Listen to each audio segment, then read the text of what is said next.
विश्राम स्थिति में जो कि बहुत अनुकूल होती है। विश्राम फिर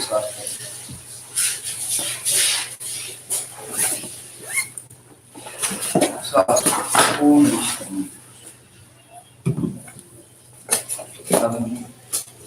भगवान का परम नाम ओंकार का उच्चारण।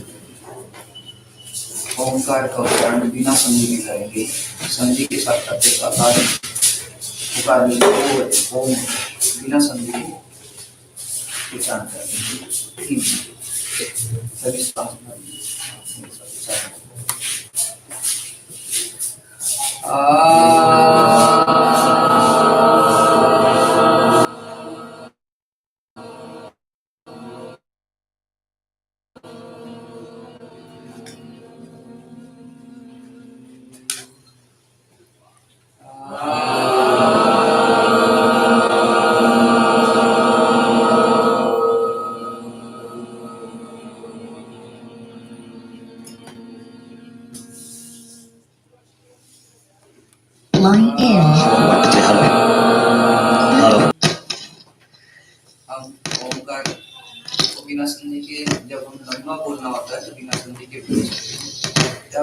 साथ बोलते हैं तो ओम संधि करके बोलते हैं ताकि वो जल्दी से उच्चारण होता है। अब हम गायत्री मंत्र का उच्चारण करते हैं।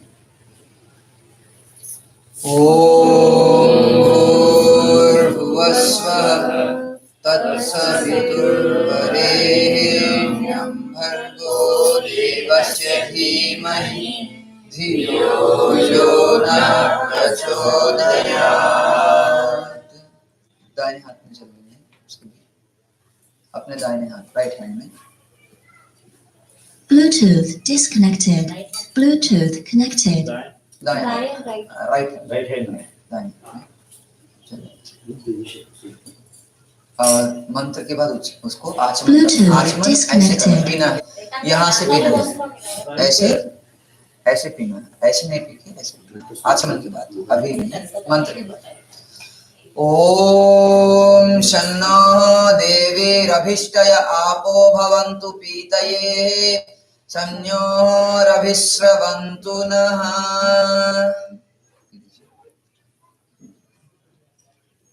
शम्नः देवी अभिष्टय माने शम्नः हमको शांति मिले।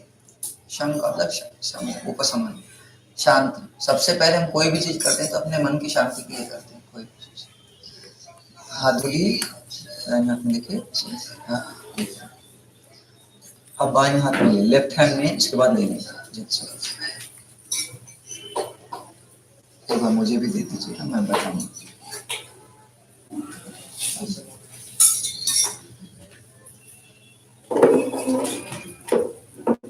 अपने पास कोई रेहल है क्या जिसपे किताब रखते हैं? पानी डाला आराम से आराम से।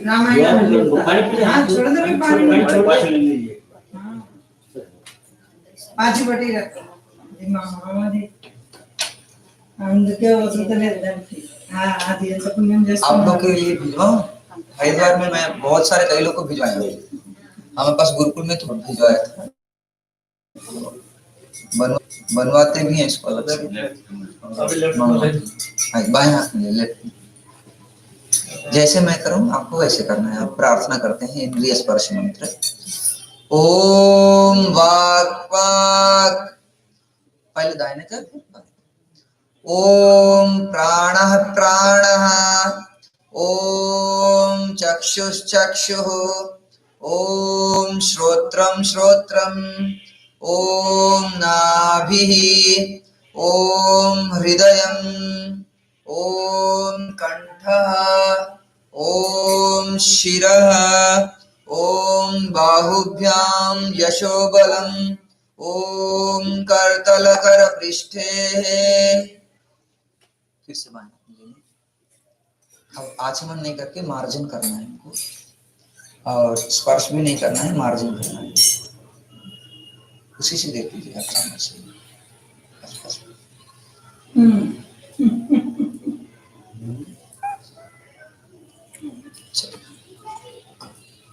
सामने पे उसको हाथ में स्पर्श नहीं करना किसी के। ओम भूः पुनातु शिरसि, ओम भुवः पुनातु नेत्रयोः, ओम स्वः पुनातु कंठे, ओम महः पुनातु हृदये, ओम जनः पुनातु नाभ्याम्, ओम तपः पुनातु पादयोः, ओम सत्यं पुनातु पुनः शिरसि, ओम खं ब्रह्म पुनातु सर्वत्र। अब हम प्राणायाम मंत्र करेंगे। प्राणायाम मंत्र में, प्राणायाम मंत्र बोलने के बाद हम 3 बार अनुलोम विलोम करते हैं। प्रायः हम लोग बाह्य प्राणायाम आदि भी कराते, परंतु कुछ लोग फिर कुछ लिक्विड्स आदि लिए रहते हैं, इसलिए बाह्य प्राणायाम ना करा के अनुलोम विलोम हम कराते हैं ताकि आसान हो जाए। ओम भूः ओम भुवः ओम स्वः ओम महः ओम जनः ओम सत्यम। अनुलोम विलोम प्राणायाम करेंगे, बहुत धीरे धीरे करेंगे।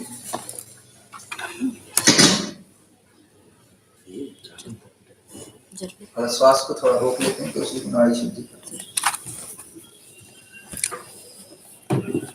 తీసుకో పడుకో और एक आगे शाम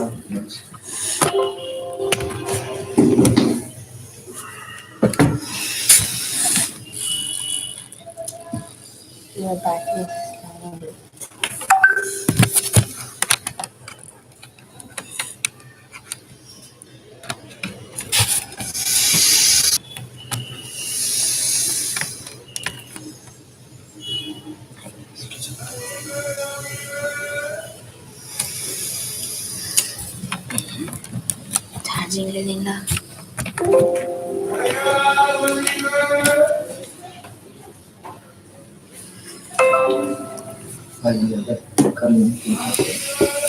अब अघमर्षण।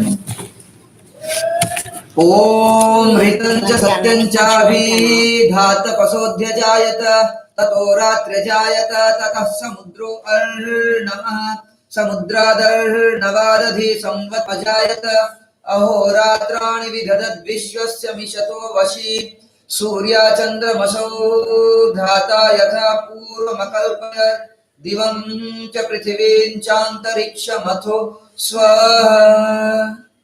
ओम शन्नो देवीरभिष्टय आपो भवन्तु पीतये, शन्यो रविस्रवन्तु नः। आगे से थोड़ा प्यास लग रही तो जल आचमन कर सकते हैं, नहीं तो नहीं।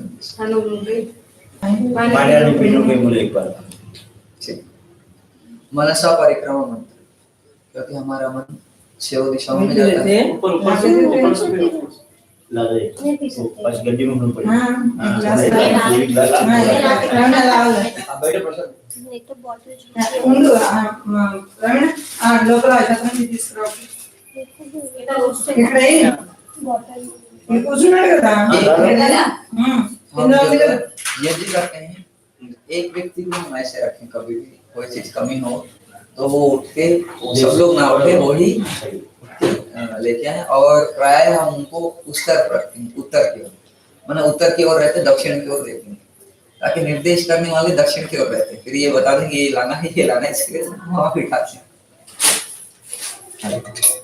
हैं।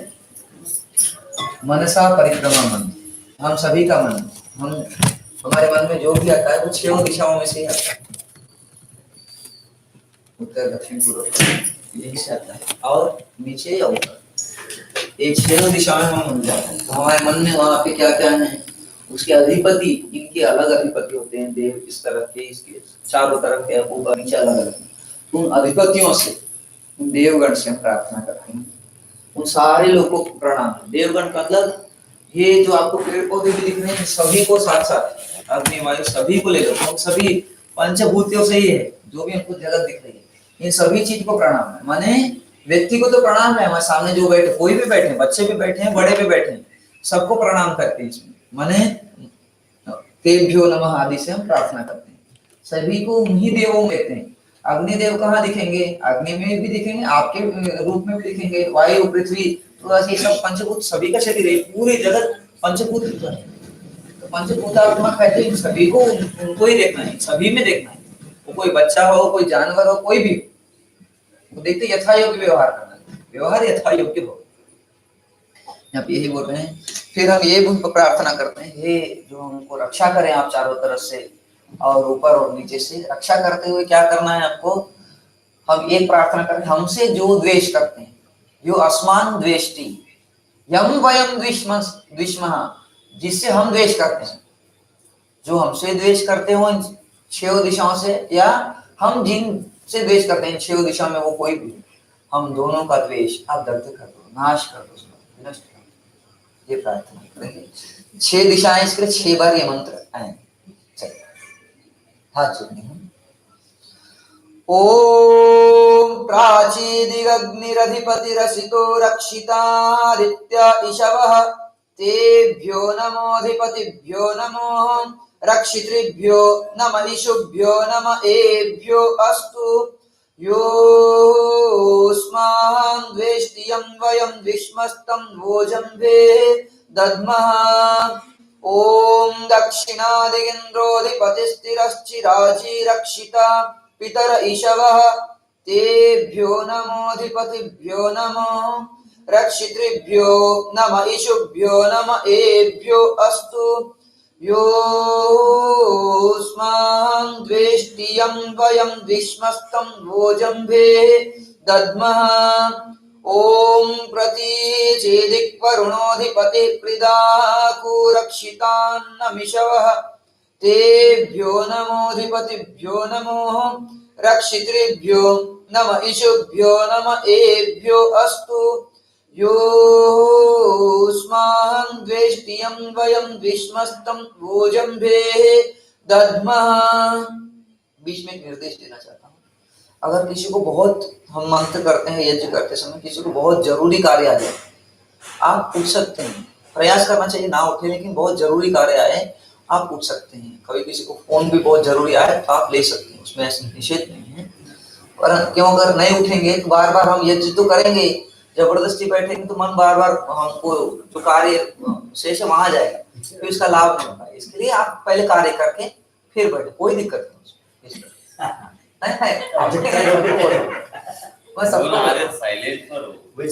अगर जरूरी है बात कर सकते हैं, जाके कोने में जाके बात करके वापस आ जाइए। एकदम शांत है, परिवार पूरा शांत है, कोई चिंता नहीं, आगे क्योंकि फिर मन में ना रहे वो हम बात करना ना रहे, बात कर लेना अगर रहता है, ताकि हम जब बैठे तो आराम से बैठे। ओम उदीचीदित् सोमोऽधिपति स्वजो रक्षिता शनिरिषवः, तेभ्यो नमोऽधिपतिभ्यो नमो, रक्षितृभ्यो नमः, इषुभ्यो नमः, एभ्यो अस्तु। योऽस्मान् द्वेष्टि यं वयं विष्मस्तं भोजम्भे दद्मः। ओम ध्रुवादिग्विष्णुरधिपति कल्माशग्रीवो रक्षिता वीरुध इषवः, तेभ्यो नमोऽधिपतिभ्यो नमो, रक्षितृभ्यो नमः, इषुभ्यो नमः, एभ्यो अस्तु। योऽस्मान् द्वेष्टि यं वयं विष्मस्तं भोजम्भे दद्मः। ओम ऊर्ध्वादिक् बृहस्पतिरधिपतिः स्वित्रो रक्षिता वर्षमिषवः, तेभ्यो नमोऽधिपतिभ्यो नमो, रक्षितृभ्यो नमः, इषुभ्यो नमः, एभ्यो अस्तु। योऽस्मान् द्वेष्टि यं वयं विष्मस्तं भोजम्भे दद्मः। द्वेष नाश करने का मतलब प्रेम करना हमको आना चाहिए, तभी द्वेष नाश होगा, बिना कैसे होगा। सब में हम अपने आप को, अपने भगवान को ही हम देखेंगे, तब द्वेष नाश होगा, उसके बिना नहीं होगा। गलतियां सभी से होती हैं, परिवार जन से, बाहर के लोगों से भी, तो हमको उसको सहना समझना आना चाहिए। जैसे एक छोटा सा, वो बाद में बताऊंगा, एक छोटा सा उदाहरण देना चाहता हूँ बाद में। आइए उपस्थान मंत्र। ओम उद्वयन्तमसस्परेष्वः पश्यन्त उत्तरं, देवं देवत्र सूर्यमदन्मज्योतिरुत्तमम्, उदुत्यं जातवेदसं देवं वान्ति केतवः, दृशे विश्वाय सूर्यं चित्रं देवानाम् उदगादनीकं चक्षुर्मित्रस्य वरुणस्याग्नेः आप्राद्या वा पृथिवी अंतरिक्षं सूर्य आत्मा जगतस्तस्थुषश्च स्वाहा तच्चक्षुर्देवहितं पुरस्तात् शुक्रमुच्चरत् पश्येम शरदा शतं जीवेम शरदा शतं शृणुयाम शरदा शतं प्रब्रवाम शरदा शतं अदीनाः स्याम शरदा शतं भूयश्च शरदः शतात्। सभी को गायत्री मंत्र आता है, सभी उच्चारण करेंगे।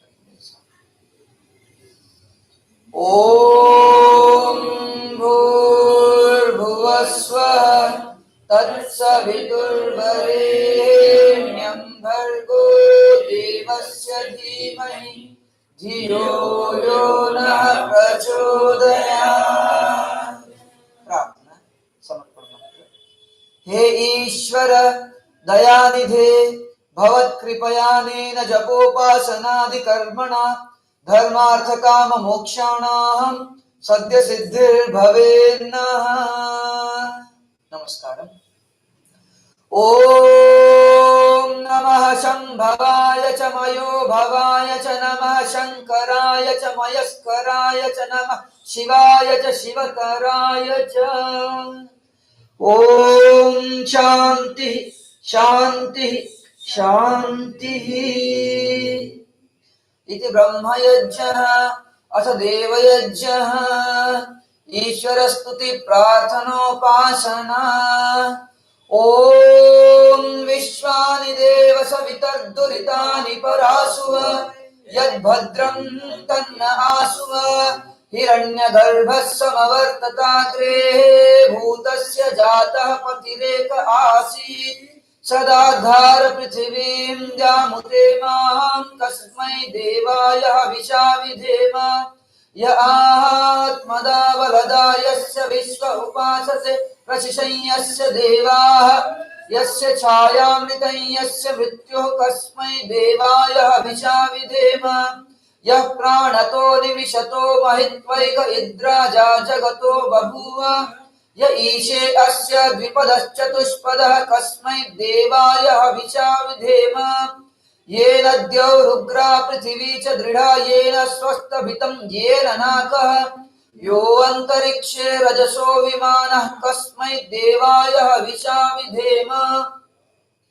प्रजापतेन त्वदेतान्यन्यो विश्वा जातानि परिता बभूव यत्कामास्ते जुहुमस्तन्नोः अस्तु वयं स्याम पतयोरयीनां स नो बन्धुर्जनिता सविधाता धामानि वेद भुवनानि विश्वाः यत्र देवा अमृतमानशानाः स्तृतीये धावन्यध्यैरयन्त अग्नेनय सुपथा राये अस्मान् विश्वानि देव वयुनानि विद्वान् युयुध्यस्मज्जुहुराणमेनो भूयिष्ठान्ते नम उक्तिं विधेम।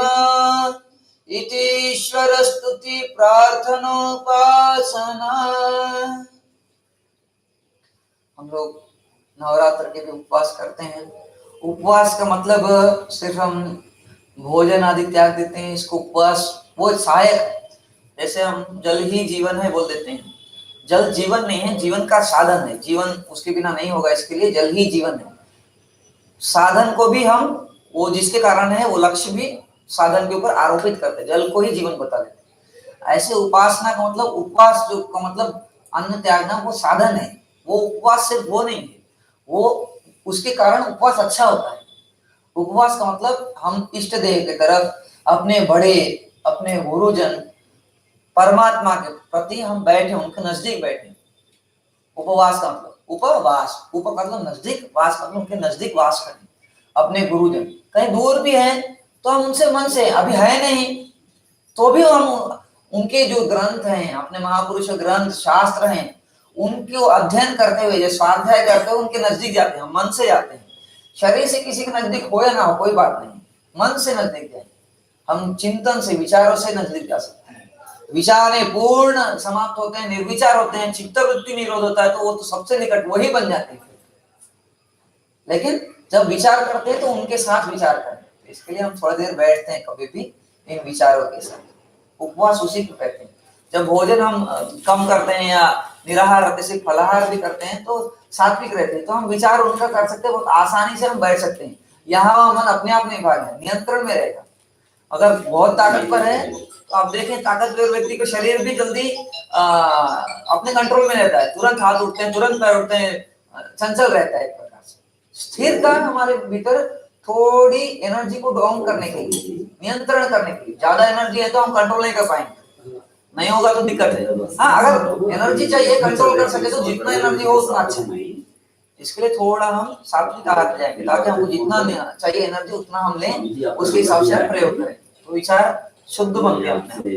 उपवास का मतलब विचारों शुद्ध कर लेते हैं, उसके सहायक होते सात्विक फल आते हैं। इसके लिए ईश्वर स्तुति प्रार्थना उपासना की। ईश्वर के नजदीक हम बैठते हैं हर दिन, सवेरे शाम, दिन भर हम बैठते हैं। योगी जन इसलिए बोलते हैं, विश्व रूप बोलते हैं जिस 11वें अध्याय में गीता के। गीता 11वें अध्याय के विश्व रूप का मतलब क्या है? जैसे हम फोटो यहाँ तो दिखते हैं, एक विश्व रूप दर्शन फोटो होता है ना, जिसमें भगवान तो विराट स्वरूप जो है, विराट स्वरूप में जो दिखते हैं हमको कई सारे भगवान के शीश दिखते हैं, भगवान के हाथ दिखते हैं, उनकी भुजाएं, तो वो प्रतीक है। वो पेंटर ने प्रतीक बनाया है। विश्व रूप जो गीता में बताया जा रहा है सिर्फ उतना नहीं है। विश्व रूप मतलब फोटो नहीं है, विश्व रूप ये व्यवहार में है। हमको विश्व रूप व्यवहार में देखना है। गीता कोई काल विशेष के लिए नहीं लिखा गया, वो सार्वकालिक है, सनातन है, सदा के लिए है। तो गीता का विश्व रूप हर समय इस समय भी है। विश्व रूप क्या है? विश्व आपको दिख रहा है, यही उसका रूप है। जैसे मैं सबसे पहले हमको शायद समझना, एक ही चीज मैं बार बार बोलता हूँ जो हमको गुरुजन से मिला है। हमारा क्या है, जैसे मैं दिख रहा हूँ ना आपको, ऐसे आप मुझे दिख रहे हैं, लेकिन असली में आप मुझे नहीं दिखते।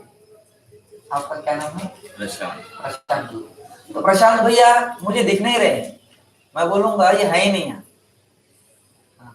इनका शरीर ही दिख रहा है, शरीर ही दिख रहा है ना। आप शरीर तो नहीं होना है, क्योंकि हम भोजन खाए तो वो शरीर बना है ना। बचपन में जो पैदा होते हैं इतने रहते हैं, खाते पीते हैं, श्वास लेते हैं तो बड़े हो जाते हैं। तो ये तो भोजन का हो गया, आहार जो खाते हैं वो हो गया शरीर। शरीर तो आहार आदि जो खाए उससे बना है, ये तो नहीं है। फिर आप हो, मुझे कैसे पता चलेगा? आपको अनुभव हो रहा है? आपको डाउट तो नहीं है ना मैं हूँ कि नहीं? नहीं है। हाँ, मुझे भी अनुभव हो रहा है कि मैं हूँ, लेकिन मुझे आपको ये अनुभव नहीं हो रहा।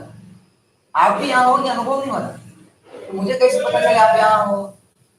इस शरीर में आप हो, उसके लिए आपकी क्रियाएं, आप हाथ देख रहे हैं, हाथ हिलाते हैं, आंखों से देख रहे हैं, आप श्वास ले रहे हैं, छोड़ रहे हैं, तो मुझे पता हाँ ये शरीर में है। मुझे जानने के लिए अनुमान से जानता हूँ कि आप हो इस शरीर।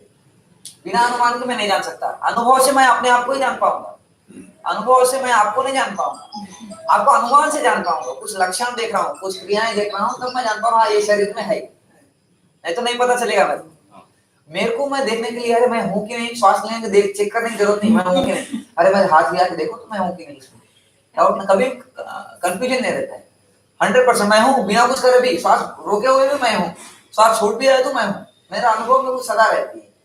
तो मृत्यु के बाद भी व्यक्ति को अनुभव रहती है सदा, ये याद रखना, मैं हूँ करके रहेगा। हाँ, बस ये शरीर को हम जोड़ देते हैं, मैं यही हूँ करके, क्योंकि इसको कंट्रोल करना, इसको जोड़ देते हैं। हाँ मैं कुछ दूसरा, क्योंकि आत्मा दिखने वाला चीज नहीं, आप स्वयं दिखने वाले को, हम कोई दिखने वाली चीज नहीं है। शरीर दिखेगा सभी का, और आपको जो विचार कर रहे हैं मन में वो दिखेंगे। बाकी हम स्वयं हम तो देखने वाले हैं ना, विचारों को और शरीर को देखने वाले हैं, तो हम अलग हैं। हम दिखने वाले कोई नहीं, निराकार है मूल में सभी, लेकिन हम स्वयं निराकार, कोई आकार नहीं होते भी हमारे एक जिस शरीर को धारण किए वही हमारा आकार है, यही आपका आकार है, इसी से आपको पहचानते हैं। ऐसे भगवान मूल में निराकार है, अव्यय है। अव्यय का मतलब जो कम ज्यादा नहीं होता, सर्वव्यापक सदा है। आपका भी आत्मा का कोई साइज नहीं है, अनंत है, उसका कोई साइज नहीं है। निराकार की आराधना भी नहीं होती, निराकार को आप पूज नहीं सकते, पूजा जाता है सदा साकार सगुण। तो सगुण रूप में भगवान को देखना है, जैसे इनको देखना है सगुण रूप में, तो ये शरीर के रूप में मैं देखूंगा। सेवा इसी शरीर की होगी, भोजन पानी सभी इसी शरीर को देंगे हम, सेवा स्तुति भी इनकी शरीर की जाएगी। इसके शरीर के माध्यम से आत्मा कर सकते, लेकिन शरीर के माध्यम से ही करेंगे। तो हमको ये देखना है भगवान का विश्व रूप, मतलब वो मूल में निराकार है, ओंकार उसी का, श्री कृष्ण मूल में निराकार है, लेकिन उसका साकार विश्व रूप जो है, वो ये जो विश्व है यही उसका रूप है, उसका पहला रूप ये विश्व है।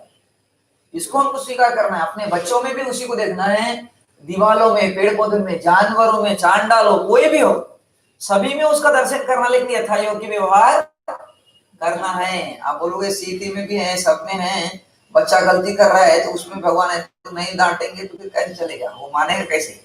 हाँ, डांटना है, यथायोग्य व्यवहार करना है, विरोधाभास नहीं है। जैसे मैं बताता हूँ, देखो माता जी, ये हाथ मेरा है, ये पैर भी मेरा ही है, मैं ही हूँ ना, ये भी मैं ही हूँ, ये भी मैं ही हूँ, यहाँ से लेके यहाँ तक मैं ही हूँ।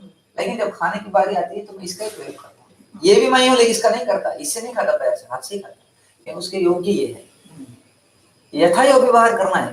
पूरे संसार उसी का रूप है, जगत नहीं, यथा योग्य व्यवहार करना जरूरी है। आंखों से ही दिखता है, मुंह से नहीं देखूंगा मैं। नहीं, जनरली क्या होता था, मुझे डिस्टर्ब कर रहे हैं आपको, मगर जनरली क्या होता मालूम, ऐसे ही बोलते, जब सब में भगवान है ऐसा देखते तो फिर गुस्सा क्यों करते, फिर डांटते क्यों, फिर ऐसा क्यों बोलते? वो सही है। अभी देखो, अभी स्वामी जी ने बताया कि यथा योग्य व्यवहार होना चाहिए। एक उदाहरण दूं क्या माता जी? हाँ, फिर आपका प्रश्न रहेगा तो हमको मुझे प्रश्न बहुत पसंद है, इसीलिए पूछ रही मैं आप जैसे प्रश्न लेते हैं। हाँ, मुझे बहुत प्रश्न होते हैं, प्रश्न करने में मुझे बहुत अच्छा लगता है। कोई प्रश्न करता है तो हमारा भी ज्ञान उसमें पड़ता है। हमको तो कोई चिंता नहीं, सही में बोल रहा हूँ। हमारी मतलब मनस्थिति को क्लियर होना बहुत जरूरी है। हम छोटे छोटे बच्चों से भी प्रश्न लेते हैं, बड़े से भी बहुत जरूरी। देखो मैं जैसे बताया, ये पूरा मैं ही हूँ ना साकार रूप में। यहाँ पे मैं इसके लिए पहले उदाहरण देता हूँ। मान लो यहाँ पे मुझे एक ऐसा बीमारी होगी, गैंग्रीन होती है शुगर के पीछे, और डॉक्टर ने मुझे बोला भाई ये जो है आपका, ये फैलेगा पूरे शरीर में, पूरे शरीर को खराब करेगा, इसको कटवाना पड़ेगा। मेरा हिस्सा है, कटेगा, मुझे ठीक नहीं लगेगा, दर्द होगी, नहीं कटवाना पड़ेगा, नहीं कट पाऊंगा तो मेरे शरीर को खराब करेगा, पूरा शरीर जाने से अच्छा थोड़ा भाग कट जाए, मैं इसका ऑपरेशन करा दूंगी, इसको कटवा दूंगा, भले ही पीड़ा ठीक ना लगे देखने में, तभी भी कटवाऊंगा, जरूरत पड़े तो हाथ भी कटवाना कर पाएंगे, ताकि बाकी के शरीर बचाए। तो कभी कभी गुस्सा भी जरूरत है। तो ये हम याद रखें, जब सामने होने वाले हानि को बचाने के लिए थोड़ा हानि हम करते चलेगा। जब टेररिस्ट आ गया है, उसमें भगवान तो है, नहीं उसको मारना पड़ेगा गोली से, अगर नहीं करेंगे तो वो पूरे समाज को हानि करेगा। नहीं तो महाभारत का युद्ध होता ही क्यों? सब में भगवान है, लेकिन यथायोग्य व्यवहार जरूरी है, उसमें समाज नहीं चल सकता, उसके लिए यथायोग्य व्यवहार बहुत जरूरी है, डांट भी जरूरी है।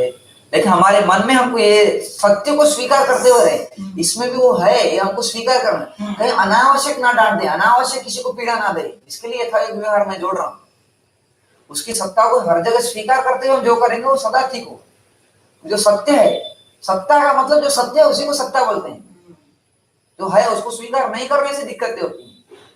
3 प्रकार के दुख होते हैं ना, तो मानसिक दुख इसी के लिए होती है। सब चीज ठीक है, शरीर भी ठीक है, लेकिन मानसिक दुख हो रहा है, डिप्रेशन और टेंशन से, गुस्सा आ रहा है, ये जो सब है, लेकिन गुस्सा है, ठीक नहीं लग रहा है, दुखी है, तो मानसिक वो ये सत्य को स्वीकार ना करने का है। अब सब जगह भगवान ईशावास्यम इदं सर्वम जब बोल दिए, हम पश्चामि विश्वेश्वर विश्व रूपम कर दिए, तो आपको कोई दिक्कत नहीं। आपको दूसरे पीड़ा देंगे, कोई भी दे, लेकिन हमको ये पता है हम यथायोग्य व्यवहार करें। कोई पीड़ा देगा तो हम भी डिपेंड करेंगे, नहीं करेंगे करके नहीं, लेकिन हमको ये सत्य स्वीकार करते हुए करना है हर चीज।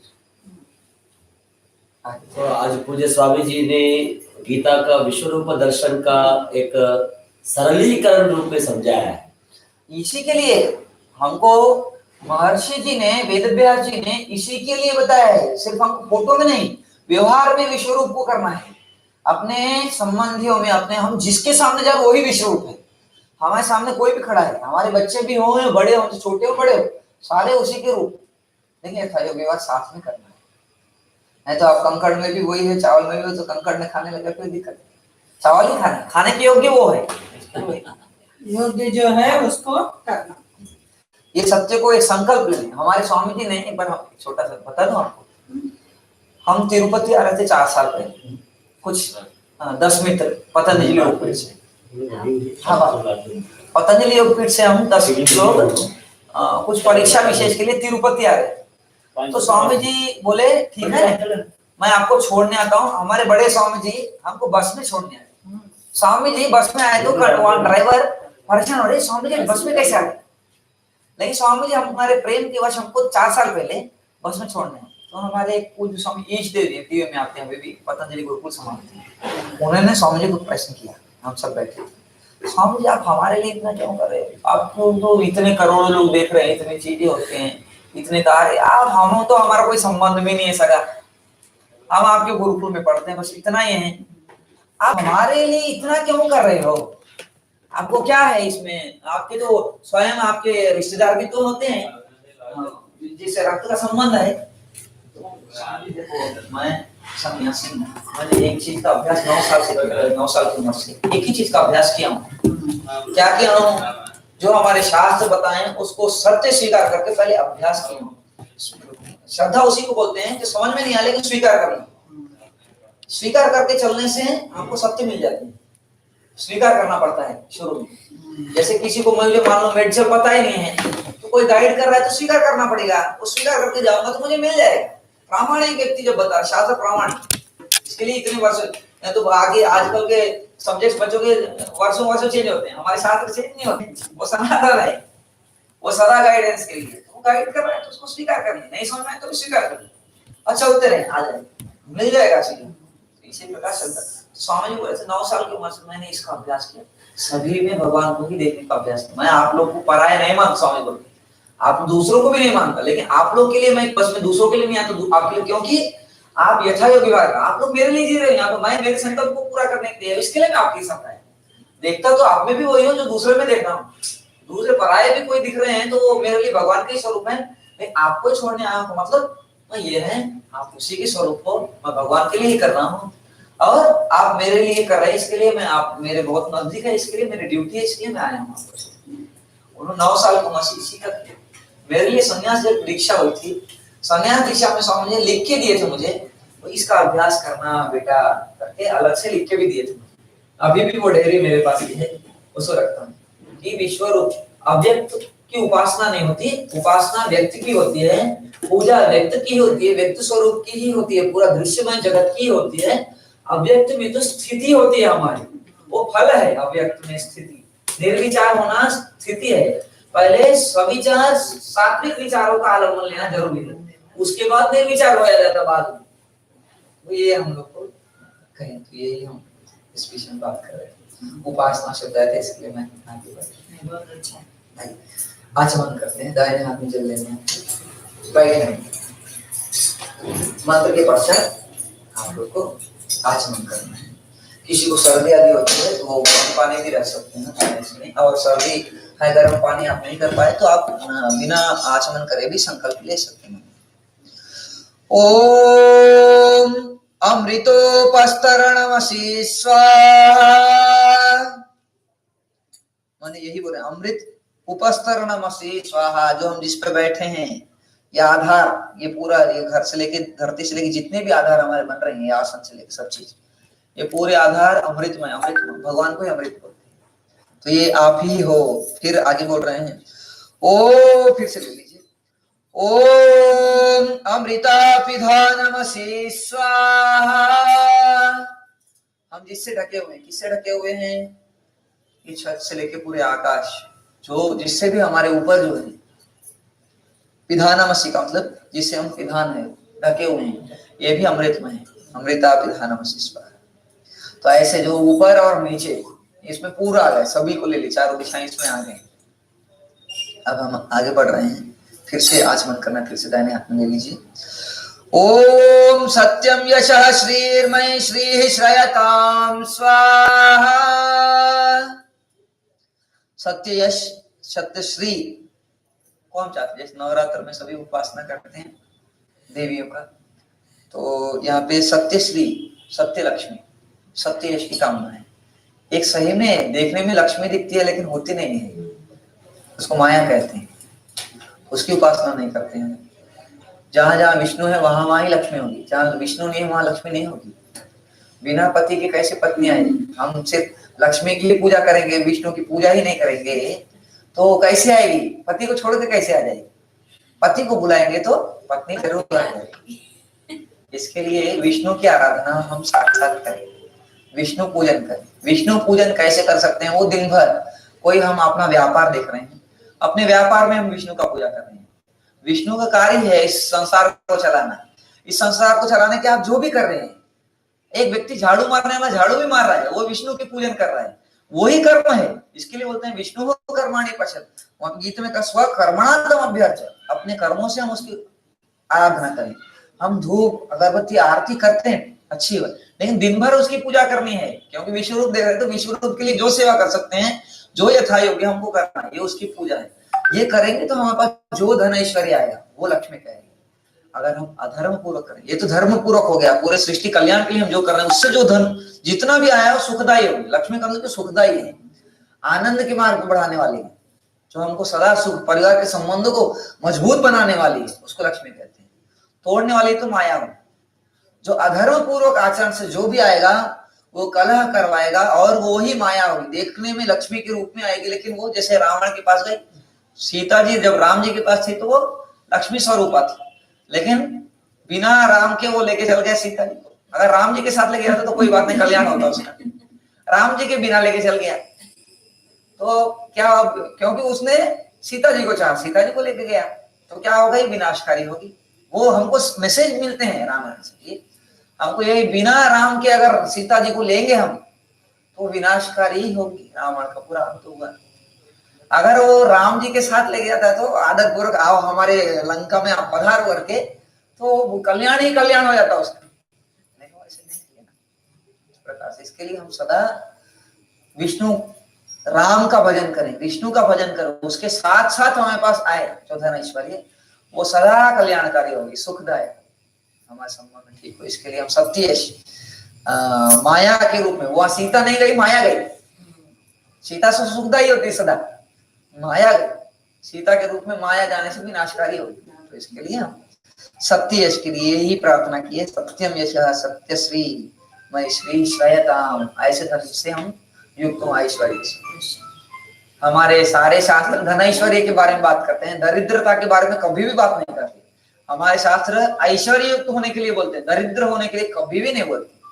तो हम बहुत पूरा धरती का साम्राज्य धर्मात्माओं के पास हो, अधर्मियों से हम छीन के वापस नहीं, यही विष्णु का कर्म है। तो हमको ये सब यथा योग्य, जैसे दाव पेच भी लगाते हैं ना, तो राजनीति आदि वो भी जरूरत पड़े पे लगाना चाहिए आदमी को, क्योंकि हमको धर्म को जिताना है। अधर्मी लोग अगर लोगों का विनाश कर रहे हैं तो हमको धर्म का मार्ग लेते हुए सबको इकट्ठा करना पड़ता है। इसके लिए वहां पे कहा है, जैसे और स्वामी जी करते हैं, इतने करते हैं, लोगों को लगता है स्वामी जी तो बहुत व्यापार कर रहे हैं, बहुत व्यापार कर रहे हैं। वो किसके लिए कर रहे हैं, उनको पीछे बैकग्राउंड नहीं दिखता, वो जरूरी है। गीता में भी कहा गया है, जैसे एक लालची व्यक्ति पूरे टूट पड़ता है, अपना पूरा पुरुषार्थ लगा देते कमाने में, ऐसे धर्मात्मा को भी टूट पड़ना चाहिए धन ऐश्वर्य के लिए, कमाने के लिए, बहुत ऐश्वर्यवान होने के लिए, लेकिन ये धर्म के लिए, ये याद, ताकि वो सुखपूर्वक विष्णु के साथ। अब वापस बाएं हाथ, दाहिने हाथ को धो लीजिए, पर देखिए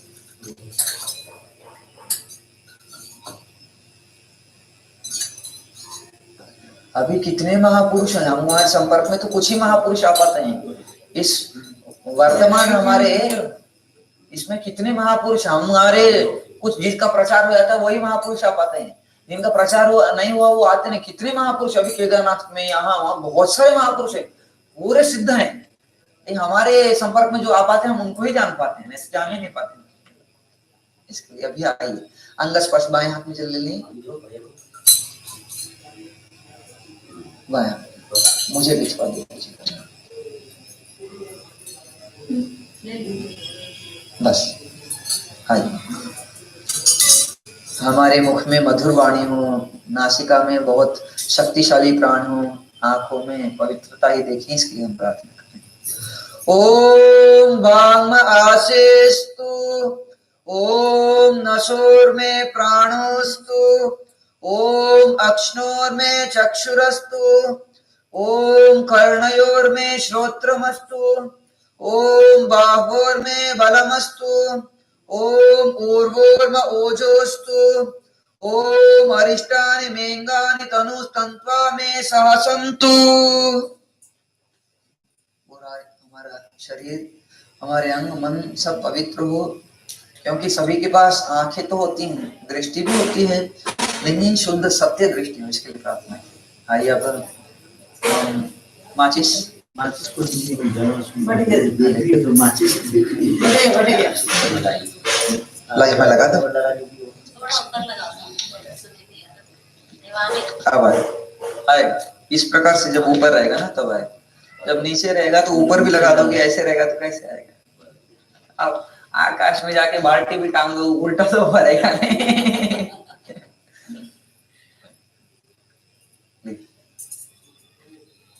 आप ओम भूर्भुवः स्वः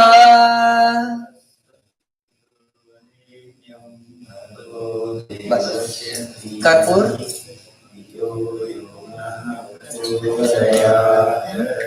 एक कर्पूर एक बस आप चलो एक और आप डाल दीजिए इसमें, मैं मेरे पास रखूंगा, इसको कोई डालेंगे नहीं उसमें। अच्छी और इधर के और दूसरा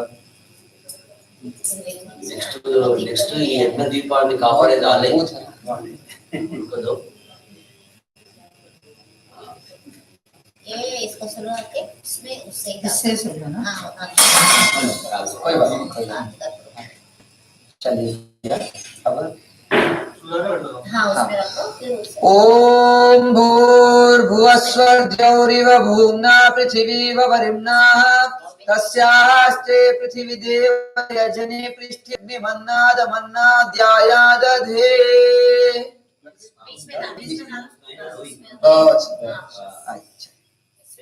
अब घृत की आहुति, संभालना है, घृत की आहुति देंगे, अभी घी की आहुति देंगे। थोड़ा घी पात्र आगे कर लीजिए, और ये दीपक, और एक घी का लगाओ ना, दीपक को क्यों लगाया, तो एक आपको एक लगाओ, दीपक को ये पूर्व उत्तर और पूर्व की तरफ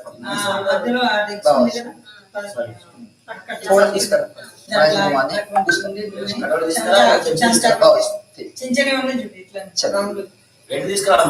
घी की आहुति देंगे अभी।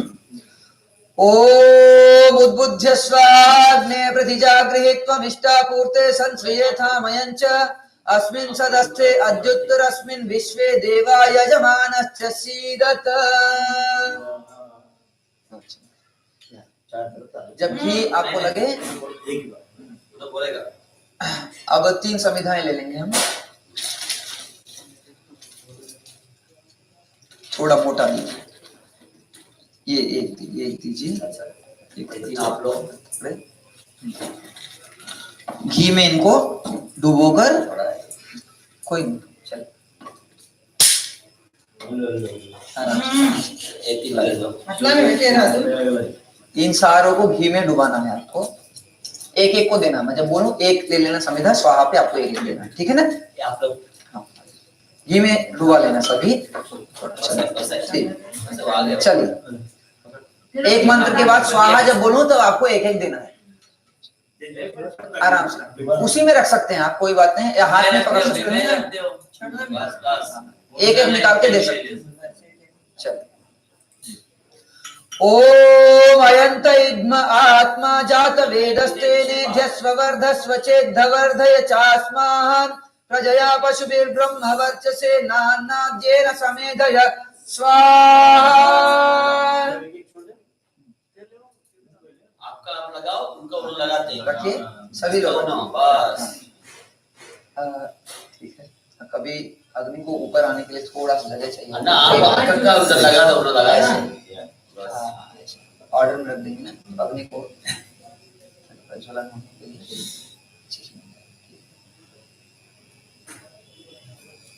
धीरे उतरेगा मुझको।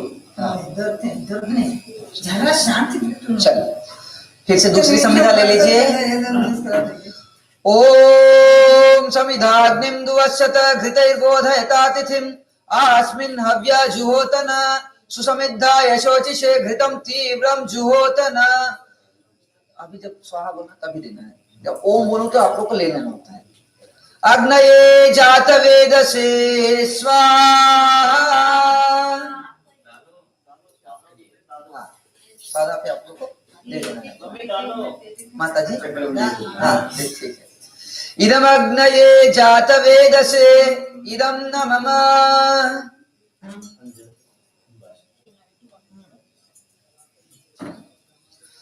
ओम तन्त्वा समिग्भिरंगिरो घृतेन वर्धयामसि बृहच्छोछाय विष्ठ्य स्वाहा इदमग्नये अंगिरसे इदं न मम। अब पंचघृत आहुति जिसके पास हुआ है सब लोग दे सकते हैं। घृत की आहुति मंत्र के बाद एक ही मंत्र से एक ही मंत्र 5 बार बोलेंगे। एक ही बार में आपको स्वाहा के समय आपको आहुतियां देनी है। ओम अयंत इद्म आत्मा जात वेदस्ते नेध्यस्व वर्धस्व चेद्धवर्धय चास्मान् प्रजया पशुभिर्ब्रह्म वर्चसे नान्नाद्येन समेधय स्वाहा इदमग्नये जात वेदसे इदं न मम। सिर्फ घी की ही पड़ेगी। ओम अयंत इद्म आत्मा जात वेदस्ते नेध्यस्व वर्धस्व चेद्धवर्धय चास्मान् प्रजया पशुभिर्ब्रह्म वर्चसे नान्नाद्येन समेधय स्वाहा इदमग्नये जात वेदसे इदं न मम। स्वाहा सभी को बोलना है, उच्चारण करना है जोर से। समर्पण भाव से स्वाहा हम करते हैं भगवान की स्तुति। ओम अयंत इद्म आत्मा जात वेदस्ते नेध्यस्व वर्धस्व चेद्धवर्धय चास्मान् प्रजया पशुभिर्ब्रह्म वर्चसे नान्नाद्येन समेधय स्वाहा इदमग्नये जात वेदसे इदं न मम। जैसे अग्नि बढ़ रही है ऐसे हमारा ज्ञान भी सदा बढ़ते रहे। हम जो अन्नपान करते हैं उससे ज्ञान बढ़ते रहे, आयु बढ़ते रहे। ओम अयंत इद्म आत्मा जात वेदस्ते नेध्यस्व वर्धस्व चेद्धवर्धय चास्मान् प्रजया पशुभिर्ब्रह्म वर्चसे नान्नाद्येन समेधय स्वाहा इदमग्नये जात वेदसे इदं न मम। जैसे हम घी डाल रहे हैं अग्नि बढ़ रही है वैसे हमारा धन ऐश्वर्य भी बढ़ते रहे सदा। ओम अयंत इद्म आत्मा जात वेदस्ते नेध्यस्व वर्धस्व चेद्धवर्धय चास्मान् प्रजया पशुभिर्ब्रह्म वर्चसे नान्नाद्येन समेधय स्वाहा इदमग्नये जात वेदसे इदं न मम। अभी रख दीजिए वापस। ये थोड़ा इसको पीछे कीजिए, थोड़ा वहां पे खाली पीछे कीजिए थोड़ा। और जल इस तरफ जो है आप ले लीजिए, दाहिने हाथ में लेके रखिएगा। जब बोलूं तब आपको क्या करना है, मंत्र के बाद यहां से ऐसे धार बनाते हुए वहां तक जाना है। यहां से ऐसे मंत्र के बाद ओम अदितेनु मन्यस्व। बहुत सुंदर। अब माता जी आप चल ले लीजिए राइट हैंड। मंत्र के बाद आपको ऐसे धार के बाद ओम अनुमतेनु मन्यस्व। आप ले लीजिए दीदी वहां से। मंत्र के बाद आपको यहाँ से मंत्र के बाद एक लाइन ऐसे यहाँ से ऐसे लेके जाना होगा, ठीक है ना। ओम सरस्वत्यनुमन्यस्व। बहुत सुंदर। आप वापस ले लीजिएगा और ले लीजिए। अब आपको क्या करना होगा, मंत्र के बाद ऐसे नहीं, वहां से ऐसे आना है, वहां से, ठीक है। ओम देव सविता प्रसुव यज्ञं प्रसुव यज्ञपतिं भगाय दिव्यो गंधर्वः केतपुः केतं नः पुनातु वाचस्पतिर्वाचं नः स्वदतु। आप भी माता जी यहाँ से जल ऐसे सिंचित कर दीजिए, यहाँ से। दीदी आप भी लेके वहां से जैसे खींची वैसे। हाँ। एक कोई इसके लिए वो दीपक जलाते हैं, यज्ञ की अग्नि, हाँ, क्योंकि अखंड ही है, इसी के लिए उसको वहां रख देते हैं ताकि कभी हो गया तो हम एक मिनट इसी के लिए वो रखते हैं। एक मिनट भैया भैया भैया उसमें रख लीजिए। अब उसको अच्छे से मध्य में स्थापित बीच में देख लीजिए। बस फ्राई छोले। अब थोड़ा घी यहाँ एक बार ऐसे ही दे दीजिए आप, जो हम दिए ना यहाँ पे, इस पे दे दीजिए। ये सूखे सूखे सूखे है ना, हाँ बस बस बस बस, बहुत सुंदर, ताकि गोबरी को अखंड रहे। ठीक, थोड़े पतले पतले काट दी, चलिए।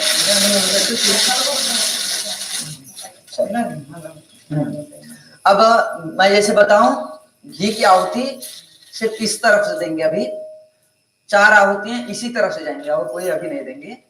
आपको घी की आहुति देनी है यहां से लेके, माने उत्तर की तरफ, यहां से आप पश्चिम से पूर्व की ओर यहां तक लाना, वापस घी नहीं जाना है। सुआ लेके से जाएंगे, धार बनाते हुए यहां से ऐसे लाएंगे, सिर्फ लकड़ी पे ही घी गिराना, इस प्रकार से लेंगे, इस कोने में यहां से ले लीजिए। ठीक है ना? आगे आ जाओ। ओम अग्नये स्वाहा, इदम अग्नये इदम न मम। ओम सोमाय स्वाहा, इदम सोमाय इदम न मम। अब 2 मध्य में देने होंगे। ओम प्रजापतये स्वाहा, इदम प्रजापतये इदम न मम। ओम इंद्राय स्वाहा, इदम इंद्राय इदम न मम। अभी हमको सारे लोग वहां से घी की भी दे सकते हैं और सामग्री भी आप सभी दे सकते हैं। हम लोग सामग्री देंगे, हम लोग, ठीक है? और वहां से, हाँ आप माता जी घी दे देना, हम सामग्री। चलिए, ओम। और सामग्री जब देते हैं आपको तो आता है बहुत सुंदर, कैसे? ओम सूर्यो ज्योतिर्ज्योति सूर्य स्वाहा। ओम सूर्यो वर्चो ज्योतिर्वर्च स्वाहा। ओम ज्योति सूर्य सूर्यो ज्योति स्वाहा। ओम सजुर्देवेन सवित्रा सजुर्ससेन्द्रवत्याः जुषाणः सूर्यो वेतो स्वाहा। ओम अग्निर्ज्योतिर्ज्योतिरग्निः स्वाहा। ओम अग्निर्वर्चो ज्योतिर्वर्चः स्वाहा। ओम स्वाहा। ओम सजुर्देवेन सवित्रा सजुरात्रेन्द्रवत्याः जुषाणोऽग्निर्वेतो स्वाहा। ऊपर ऊपर से देना, नहीं तो आंच लगेगी। घी की आहुति भी ऊपर ऊपर से देना। ओम भूरग्नये प्राणाय स्वाहा। थोड़ी ये काष्ठ भी लगा देता हूँ, उसमें आज ज्यादा है तो जैसे भूख लगती है वैसे आहार उतना लेना पड़ता है। अग्नि को, हाँ वो दे सकते हैं, एक पस इतना रखते हैं। चलिए,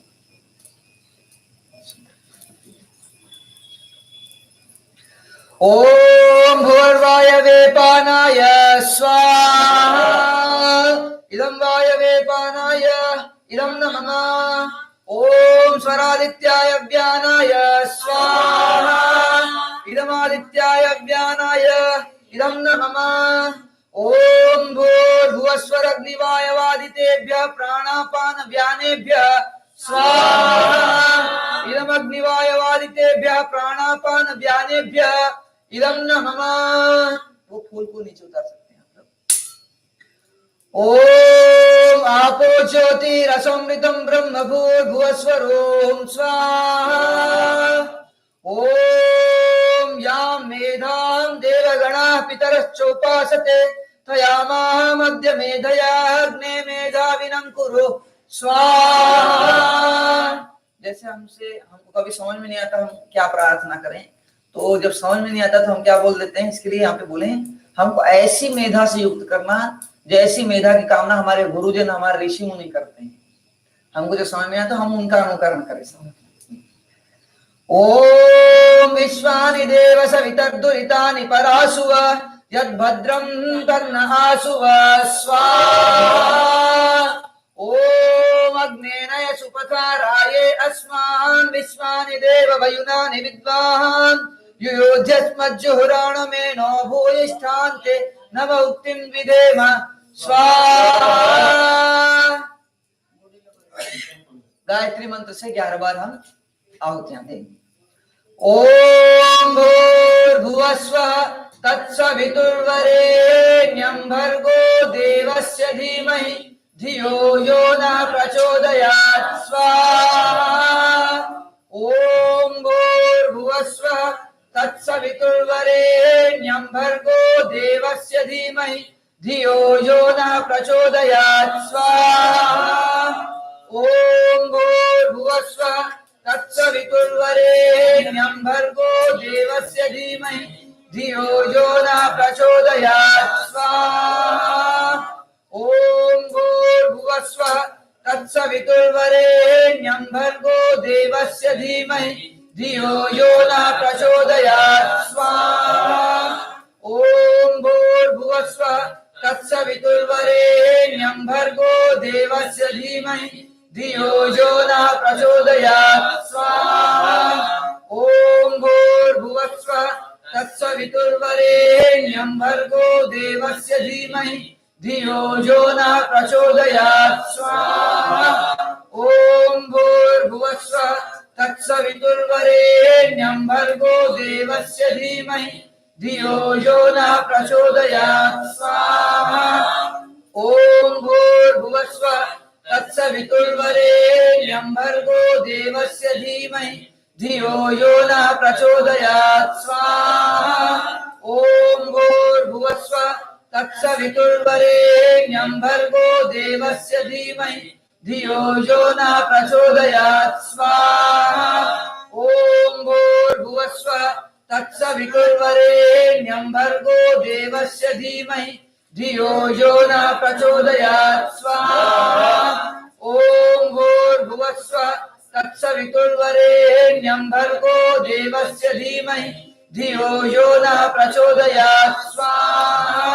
ओम भूर्भुवस्वः तत्सवितुर्वरेण्यं भर्गो देवस्य धीमहि धियो यो न प्रचोदयात् स्वाहा।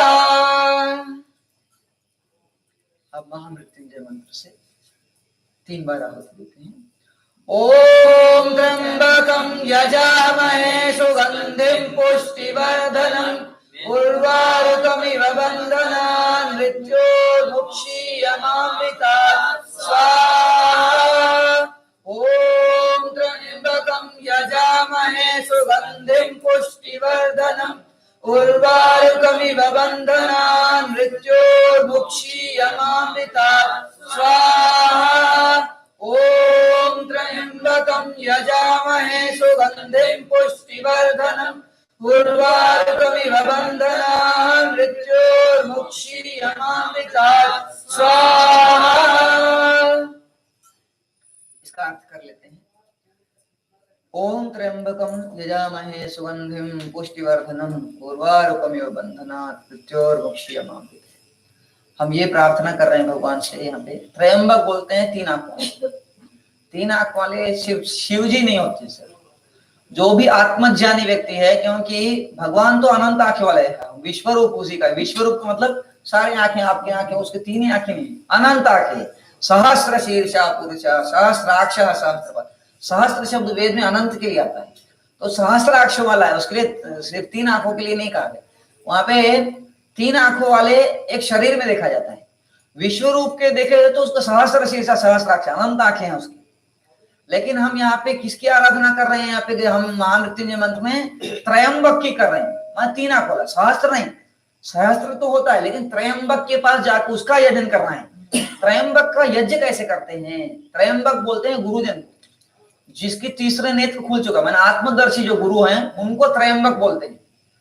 जो विश्व रूप है उसको तो सहस्राक्ष बोलते हैं।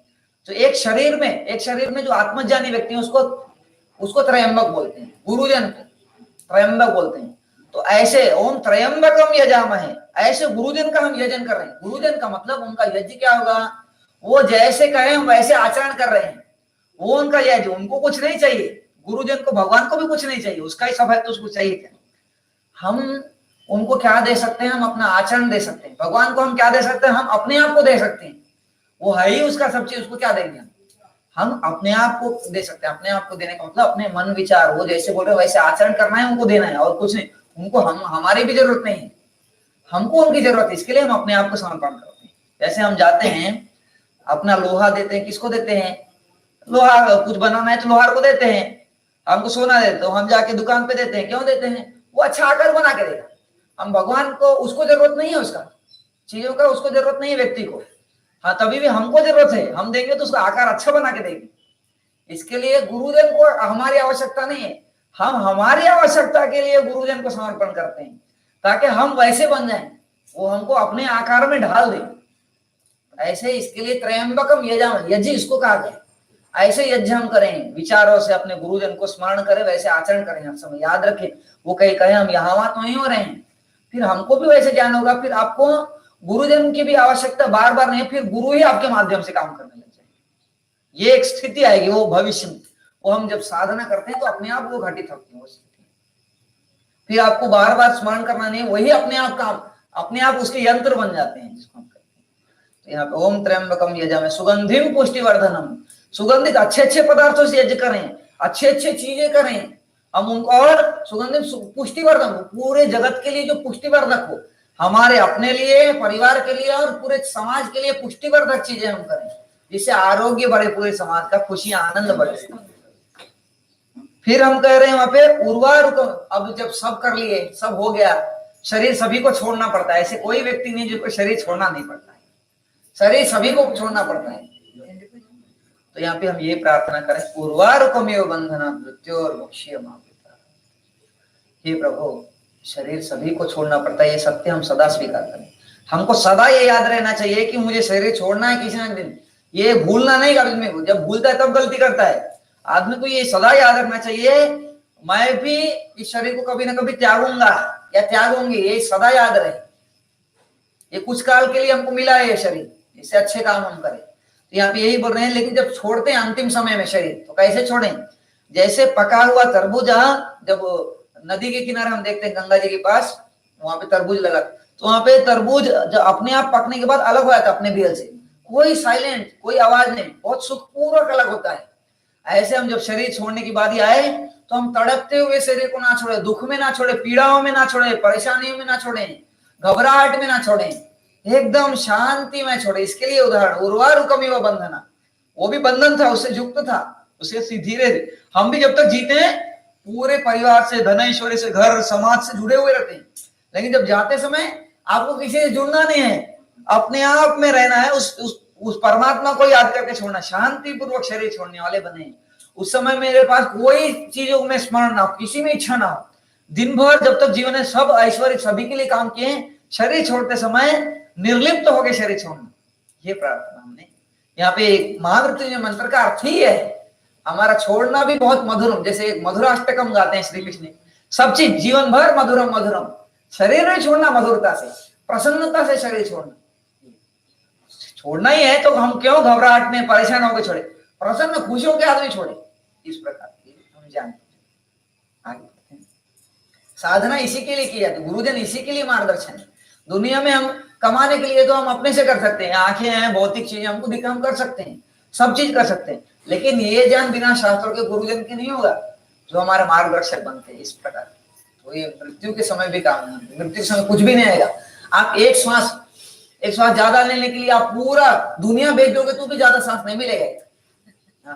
तो वो अंतिम श्वास भी हमको उनकी कृपा से रहे, एकदम आनंदमय रहे, इसके लिए प्रार्थना, सुखमय, सदा हम आनंद प्रसन्न चित्त रहे, इसके लिए प्रार्थना करते हुए अब ये आगे वाला मंत्र भी यही बोल रहा है, हमको ब्रह्मलोक मिले, ब्रह्मलोक आनंद लोक शरीर छोड़ते हुए। क्यों? यहाँ कैसे मिलेगा? आयु प्राण प्रजा जो भी हम इकट्ठा किए, पशु धन गाय जो भी इकट्ठा किए, हम सब आपको सौंप रहे हैं प्रभु। अभी तक आपकी आराधना कर रहे हैं और आपके धाम में हम पधार रहे हैं, इस प्रकार की भावना। तो यहाँ पे यही कह रहे हैं, ओम स्तुता मया वरदा वेद माता प्रचोदयन्तां पावमानि द्विजानां आयु प्राणं प्रजां पशुं कीर्तिं द्रविणं ब्रह्मवर्चसं मह्यं दत्त्वा व्रजत ब्रह्मलोकं स्वाहा। भगवान का आदेश है यहाँ पे ये बोल रहे स्तुता मया, हमने स्तुति की है, जीवन भर हम स्तुति करें अपने गुरुजन का, वेद शास्त्रों का स्तुति करें, आचरण से स्तुति करें, अब जाते समय भगवान क्या दे रहे? आयु को, प्राण को, प्रजा, पशु, कीर्ति, धन, ऐश्वर्य को मह्यम दत्वा, मुझे देकर के तो मेरे लोग प्रजत ब्रह्मलोकम, ऐसे संकल्प हो गए। आइए अब राष्ट्र के लिए करते हैं, राष्ट्र के लिए प्रार्थना, राष्ट्रीय प्रार्थना। राष्ट्रीय प्रार्थना का मतलब राष्ट्र एक एक व्यक्ति से बनता है। राष्ट्र कोई सिर्फ जमीन का टुकड़ा नहीं है, एक एक व्यक्ति राष्ट्र का प्रतिनिधि होता है। एक एक व्यक्ति, विशेष करके जो यजमान है, जैसे हम सब, आप यहाँ पे यजमान हैं, तो आपके पुत्र पुत्रियां वो राष्ट्र के लिए काम करने वाले बने। जैसे अग्नि यहाँ है, अग्नि कहाँ काम कर रही है? सबसे पहले यहीं कर रही है, थोड़ा और प्रकाश करेगी और थोड़ा ज्यादा होगा, थोड़ा और बढ़ेगा। और तो हम राष्ट्र के लिए प्रार्थना कैसे कर रहे हैं? हमारे घर में हमारे पुत्र पुत्रियां कैसे हो? अग्नि के भांति हो, आगे बढ़ते बढ़ते जाएं, बिल्कुल अग्नि जैसे यहाँ पे प्रज्वलित है। तो सबसे पहले घर को, अपने शरीर को स्वस्थ रखें, घर परिवार में सुख ऐश्वर्य बांटें, और इतना योग्यता हो घर परिवार में पूर्ण करते करते राष्ट्र के लिए सोचने वाले बने। पहले यहीं से शुरू होता है। आदमी यहाँ की पीड़ाओं से दूर हो, समाज घर की पीड़ाओं से दूर हो, समाज फिर राष्ट्र की तरफ आगे बढ़ते। इसके लिए वैदिक प्रार्थना इस प्रकार से, तो हम अपने संतानों को इस प्रकार से तैयार भी करना है, इसके लिए प्रार्थना हम करते हैं। आइए, ओम ब्रह्मन् ब्राह्मणो ब्रह्मवर्चसी जायताम् आराष्ट्रे राजन्यः शूर ऋषभ्योति व्याधि महारथो जायताम् दोग्धि धेनोर्वोढा नड्वा नाशो सप्ते पुरंदिर्योषा ज्येष्ठो रथेष्ठाः सभेयो युवास यजमानस्य वीरो जायताम् निकामेन पर्जन्यो वर्षतु फलवत्यो न ओषधया पच्यन्ताम् योगक्षेमो न कल्पताम् स्वाहा इदं राष्ट्राय इदं मम ओम राष्ट्राय स्वाहा इदं राष्ट्राय इदं मम ओम राष्ट्राय स्वाहा इदं राष्ट्राय इदं मम ओम राष्ट्राय स्वाहा इदं राष्ट्राय इदं मम। अब हमारे पास जो भी मिष्ठान बना है आप रख लें प्रसाद। नहीं, जरूरत नहीं है, सिर्फ मिष्ठान रखें, जितना समर्पण हो सके उस सुबह पे न रखें जी।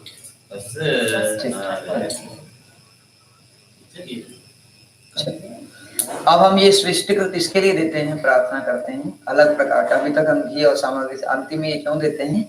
क्योंकि हमारे द्वारा यज्ञ के समय कहीं मन यहाँ वहाँ चल गया हो तो, या हम कुछ प्रमादवश ध्यान ना दिए हो तो, ये हमसे कोई गलतियां हो गई हो तो प्रायश्चित के लिए हम स्वीकृत करते हैं।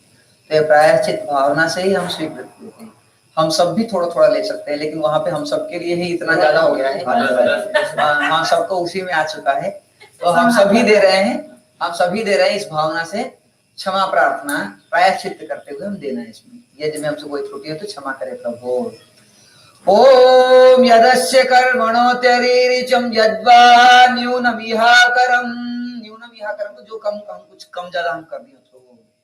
अग्निष्ठित सृष्टिकृत विद्यात् सर्वं सृष्टं सुहृतं करोतु मे अग्नये सृष्टकृते सुहृतहुते सर्वप्रायश्चित्ताहुतीनां कामानां समर्धयित्रे सर्वान् कामान् समर्धय स्वाहा इदमग्नये सृष्टकृते इदं मम। अब आप सामग्री में मिला के मीठा डाल सकते। मैं पहले ही बोला हमारे ये प्रतिनिधि बने हैं, हम सबके बदले में वहीं पे माता जी ने दे दिया था पूरा, वहां पे हम दे देंगे। हम अग्नि के गति को देख के भी हम आहुति देते हैं। चल अब पूर्णाहुति है, पूर्णाहुति की तरफ बढ़ रहे हैं हम। ओम, अभी एक याद रखें, अभी सिर्फ घी जिसके पास है वही देना, एक मौन आहुति है। हम जाते समय जो भी हम करते हैं तो मौन होके करें। जब हम देखते हैं हम जैसे चाहते वैसे भी नहीं होता तो हमको मौन होना आना चाहिए, तो मौन आहुति एक देते हैं हम। ओम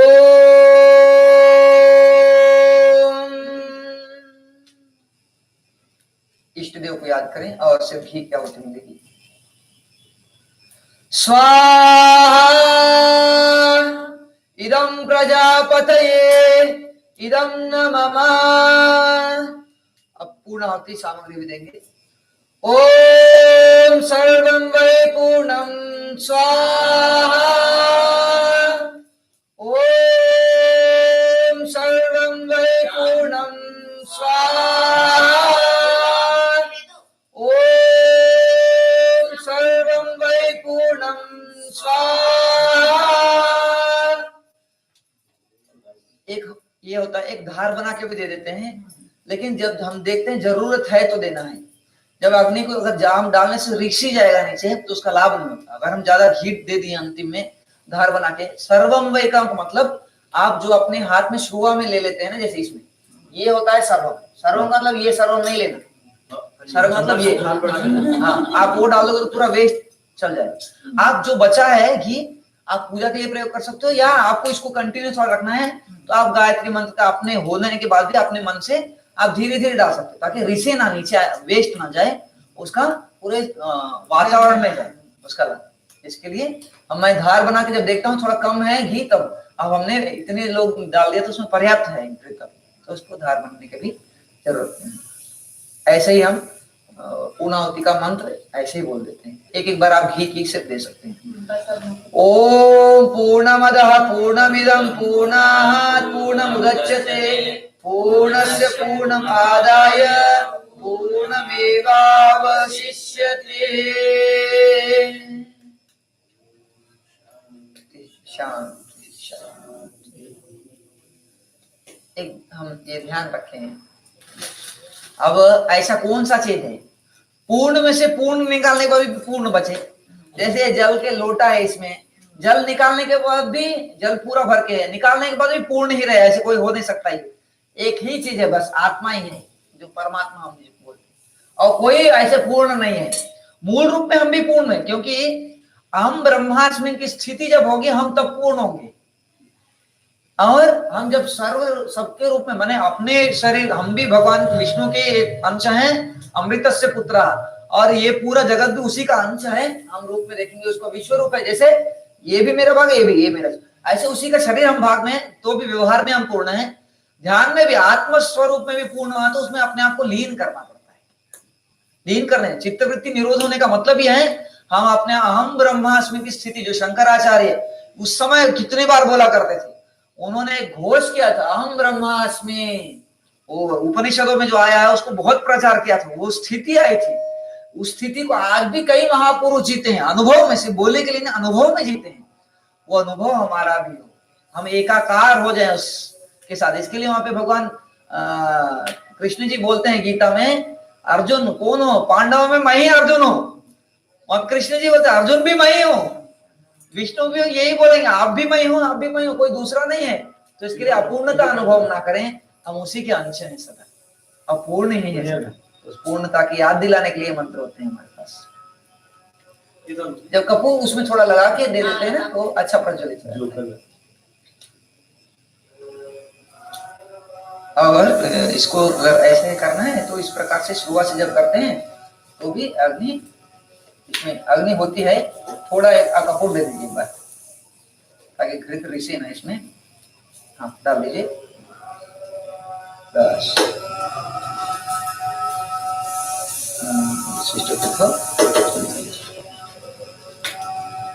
ये जो राख होगा अंतिम में, इसको हम खेत में गमलों में प्रयोग कर सकते हैं, और तिलक लगाने के लिए भी इसका हम प्रयोग कर सकते हैं। आइए एक बार हाथ सभी आगे करें, थोड़ा थोड़ा घी हाथ में लगा लें, थोड़ा सा घी बस। अग्नि की तरफ करें। ओम तेजोसि तेजोमय धेहि, ओम वीर्यमसि वीर्यमय धेहि, ओम बलमसि बलमय धेहि, ओम ओजोसि ओजोमय धेहि, ओम मन्युरसि मन्युमय धेहि, ओम सहोसि सहो मयि धेहि। ओम यत्ते अग्ने तेजस्ते नाहं तेजस्वी भूयासम्। ओम यत्ते अग्ने वर्चस्ते नाहं वर्चस्वी भूयासम्। ओम यत्ते अग्ने हरस्ते नाहं हरस्वी भूयासम्। अब भजन गाएं। आप गाएं, आप मुझे लगता है अच्छा गाते हैं, आप गाएं। हम सुनते हैं। जी, भजन गाएं। यहाँ है क्या भी है। बोलो ना, यज्ञ रूप प्रभु हमारे आप गाइए कोई भजन, उसके बाद हम करें।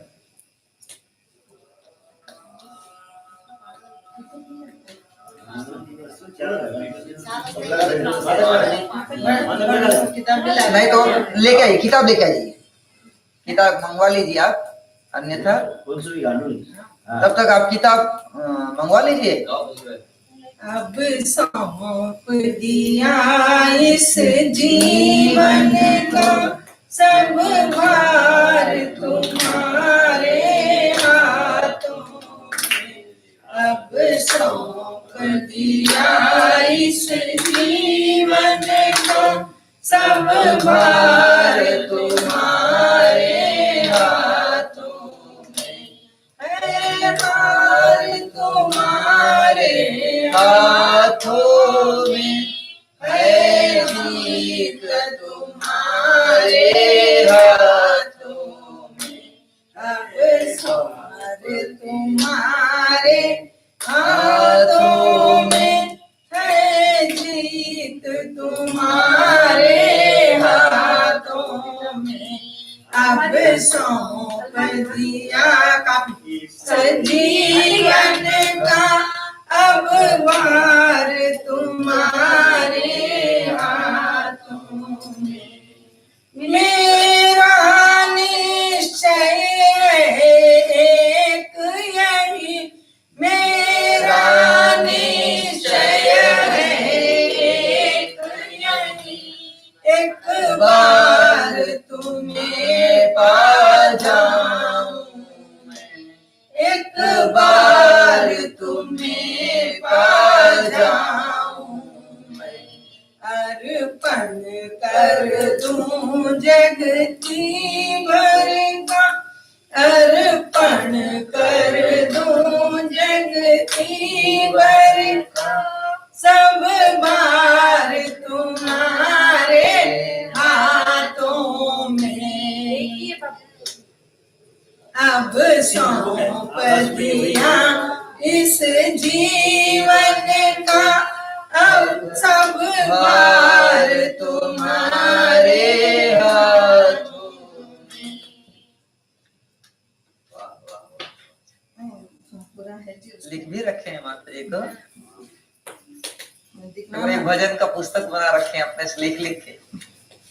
लिखने से बहुत अच्छा रहता है, अपने जब हम लिख लेते हैं ना, रोज लिख रहे हो। लिखते गाते नहीं। गाना है, गाना है, गाना है माता जी। हम लोग हर दिन शाम को क्या करते हैं, हमारे गुरुकुल में भी भ्रमण करते हैं, श्लोक से भ्रमण या गीत से भ्रमण करते हैं।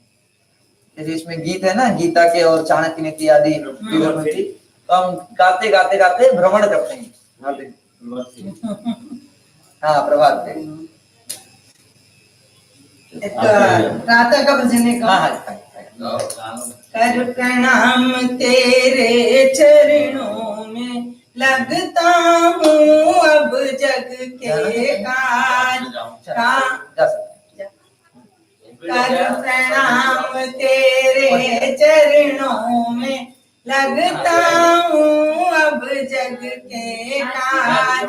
पालन करने को आज्ञा दो मैं नियुक्त होता हूँ आज। पालन करने को आज्ञा दो मैं नियुक्त होता हूँ आज। अंतर में स्थित रह कर मेरी बागडोर पकड़े रहना। अंतर में स्थित रह कर मेरी बागडोर निरंकुश चंचल मन को सावधान करते रहना। निपट निरंकुश चंचल मन को सावधान करते रहना। कर प्रणाम तेरे चरणों में लगता हूँ अब जग के काज। अंतर्यामी को अंतस्थित देख सशंकित होवे मन। अंतर्यामी को अंतस्थित देख सशंकित होवे मन। पाप वासना उठते ही हो नाश लाज से वह जल भुन। पाप वासना उठते ही हो नाश लाज से वह जल भुन। जीवों का कलरव जो दिन भर सुनने में मेरे आवे। जीवों का कलरव जो दिन भर सुनने में मेरे आवे। तेरा ही गुणगान जान मन हर्षित हो अति सुख पावे। तेरा ही गुणगान जान मन हर्षित हो अति सुख पावे। कर प्रणाम तेरे चरणों में लगता हूँ अब जग के काम। बहुत अच्छा, बहुत सुंदर। प्राची बहन एक चरण और आप कोई गाएंगे? प्राची बहन एक चरण बोलेगा। प्राची बहन गाइए गाइए। आपको जो सबसे पसंद है एक चरण बोलो। चरण मतलब आरती तुम गाते ना, जो आता होगा जो आता होगा वो जो आपको बहुत पसंद है वो।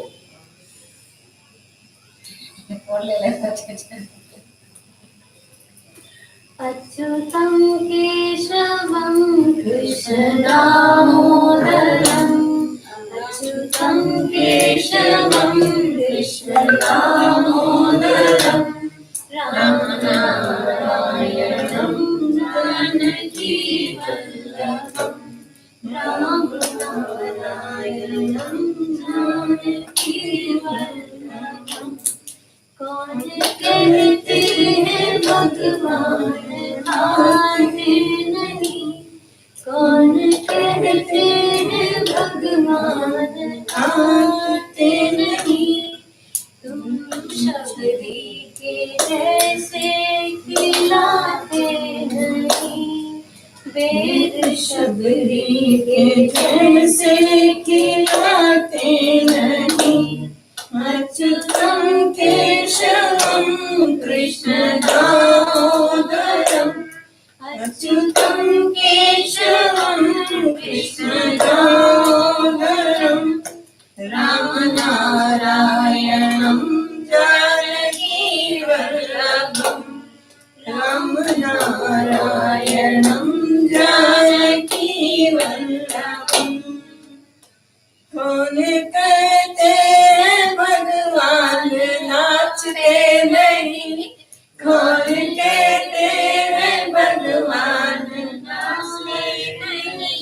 गोपियों की तरह तुम नचाते नहीं। गोपियों की तरह तुम नचाते नहीं। अच्युतं केशवं कृष्णदामोदरम्। अच्युतं केशवं कृष्णदामोदरम्। रामनारायणं जानकीवल्लभम्। रामनारायणं जानकीवल्लभम्। कहती है भगवान आते बोले ना बोलती है ना, आते नहीं शबरी के तरह। अद्भुत करें हैं और आप लोग का ऐसे अभ्यास चलता रहे। मिलजुल के कभी कभी ऐसे ही हम सवेरे शाम जैसे अनुकूल, लेकिन हर दिन गाने का अभ्यास, थोड़ा थोड़ा भजन ऐसे ही। स्वर कैसे हो मुझे कोई लेना देना नहीं है, आपकी भक्ति कैसी है प्रभु के प्रति ये मुख्य है। हम प्रभु को भी स्वर जरूरत नहीं है, स्वर लोग के लिए जरूरत होता है। स्वर को भावनाएं जरूरी है, भावनाओं का मिठास हमारे पास आप लोग के पास बहुत है, निरंतर उसको बढ़ाते रहें। इसके लिए मधुराष्टकम यही संदेश देता है, हमारे हर चीज मधुर हो, तो हम संबंध रखते हुए सभी से प्रेम से हर दिन थोड़ा भजन कर लेते हैं परिवार वाले बैठ के, तो क्या है उस बहाने से हम कुछ बातें जो रखने हैं परिवार के लिए वो रख सकते हैं, एक दूसरे से मिलकर कुछ बात, तो उससे अच्छा रहता है, मिल जाते हैं एक साथ। नहीं तो प्राय कोई कहाँ है कोई कहाँ है, हाँ, दिन भर फिर व्यक्ति अलग अलग रहते हैं, फिर मिलना होता ही नहीं है। हम इस बहाने जब हवन करते हैं या सवेरे भजन एक निश्चित कर ले हम साधा या भजन के लिए सवेरे शाम, तो उस समय सभी को बैठना आना है, तो उसके बहाने सभी लोग बैठे कुछ बातें जो परिवार के लिए हमको जो करनी है वो तय कर सकते हैं अच्छे प्रकार से। चलो आगे बढ़े, शांति नाम बोलेंगे। मैं तो भेज रहा था भैया को पहले।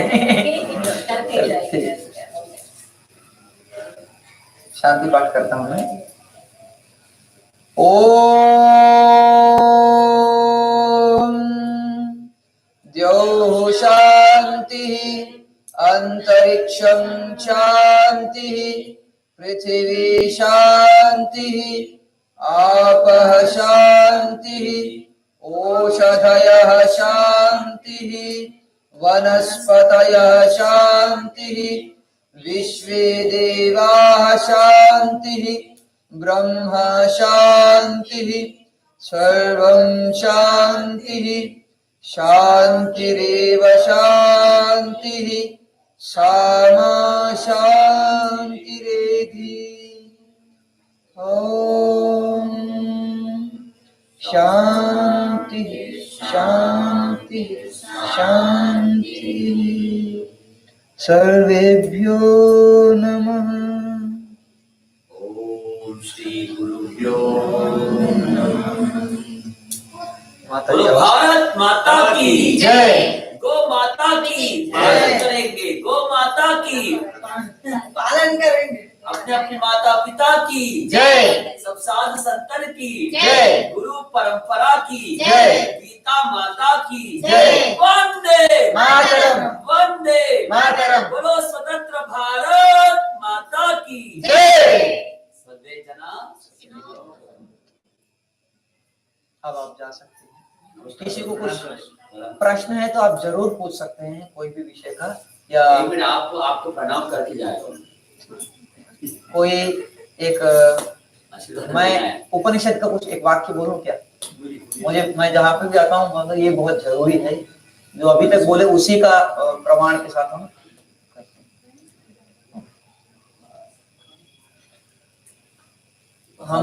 सारे मंत्रों में प्रशांत भाई, प्रशांत भाई, थोड़ा ये हाँ, वो उपवास है, उपवास है। एक हम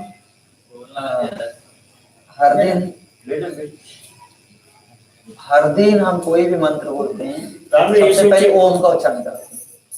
कभी भी बिना ओम के कोई मंत्र नहीं, तो ओम का अर्थ करते हैं, क्योंकि कोई ना कोई शब्दों का अर्थ होता है ना। जैसे मैं बोल दिया फोन, फोन एक शब्द है, उसका ये अर्थ है। ऐसे शब्द का अर्थ होता है कुछ ना कुछ। जैसे मैं बोल दिया काष्ठ, काष्ठ बोलने से ये हो गया, चमचा बोल दिया तो ये हो गया। शब्द का अर्थ होता है, पदार्थ का मतलब ये होता है, पद बोलते हैं शब्द को, उसका अर्थ कोई ना कोई होता है, पदार्थ, उसको पदार्थ, पदार्थ इसके लिए पदार्थ का मतलब पदस्य अर्थ पदार्थ, जो शब्द होते हैं उसके अर्थ होते हैं, इसको ये शब्दों के अर्थ होते हैं, इसको पदार्थ। तो ऐसे ओम एक पद है, उसका क्या है पदार्थ, वो किसका माने उसका अर्थ क्या है, एक ओम में 3 अक्षर है, आकार, उकार और मकार। तो ये तीनों का अर्थ होना चाहिए। इन तीनों का क्या अर्थ, उपनिषद में बहुत सुंदर से वर्णन है। और उनको परम पूज्य गुरुजी जब पढ़ा था हमको बहुत आनंद आया था ये चीज को जान के। हमारे सामने हमारे ही भीतर घटित होते हैं, हमको पता नहीं चलता ये ओंकार का। तो उसमें बहुत सुंदर से मार्गदर्शन किया गया है। अकारः जागरित स्थानः अकारः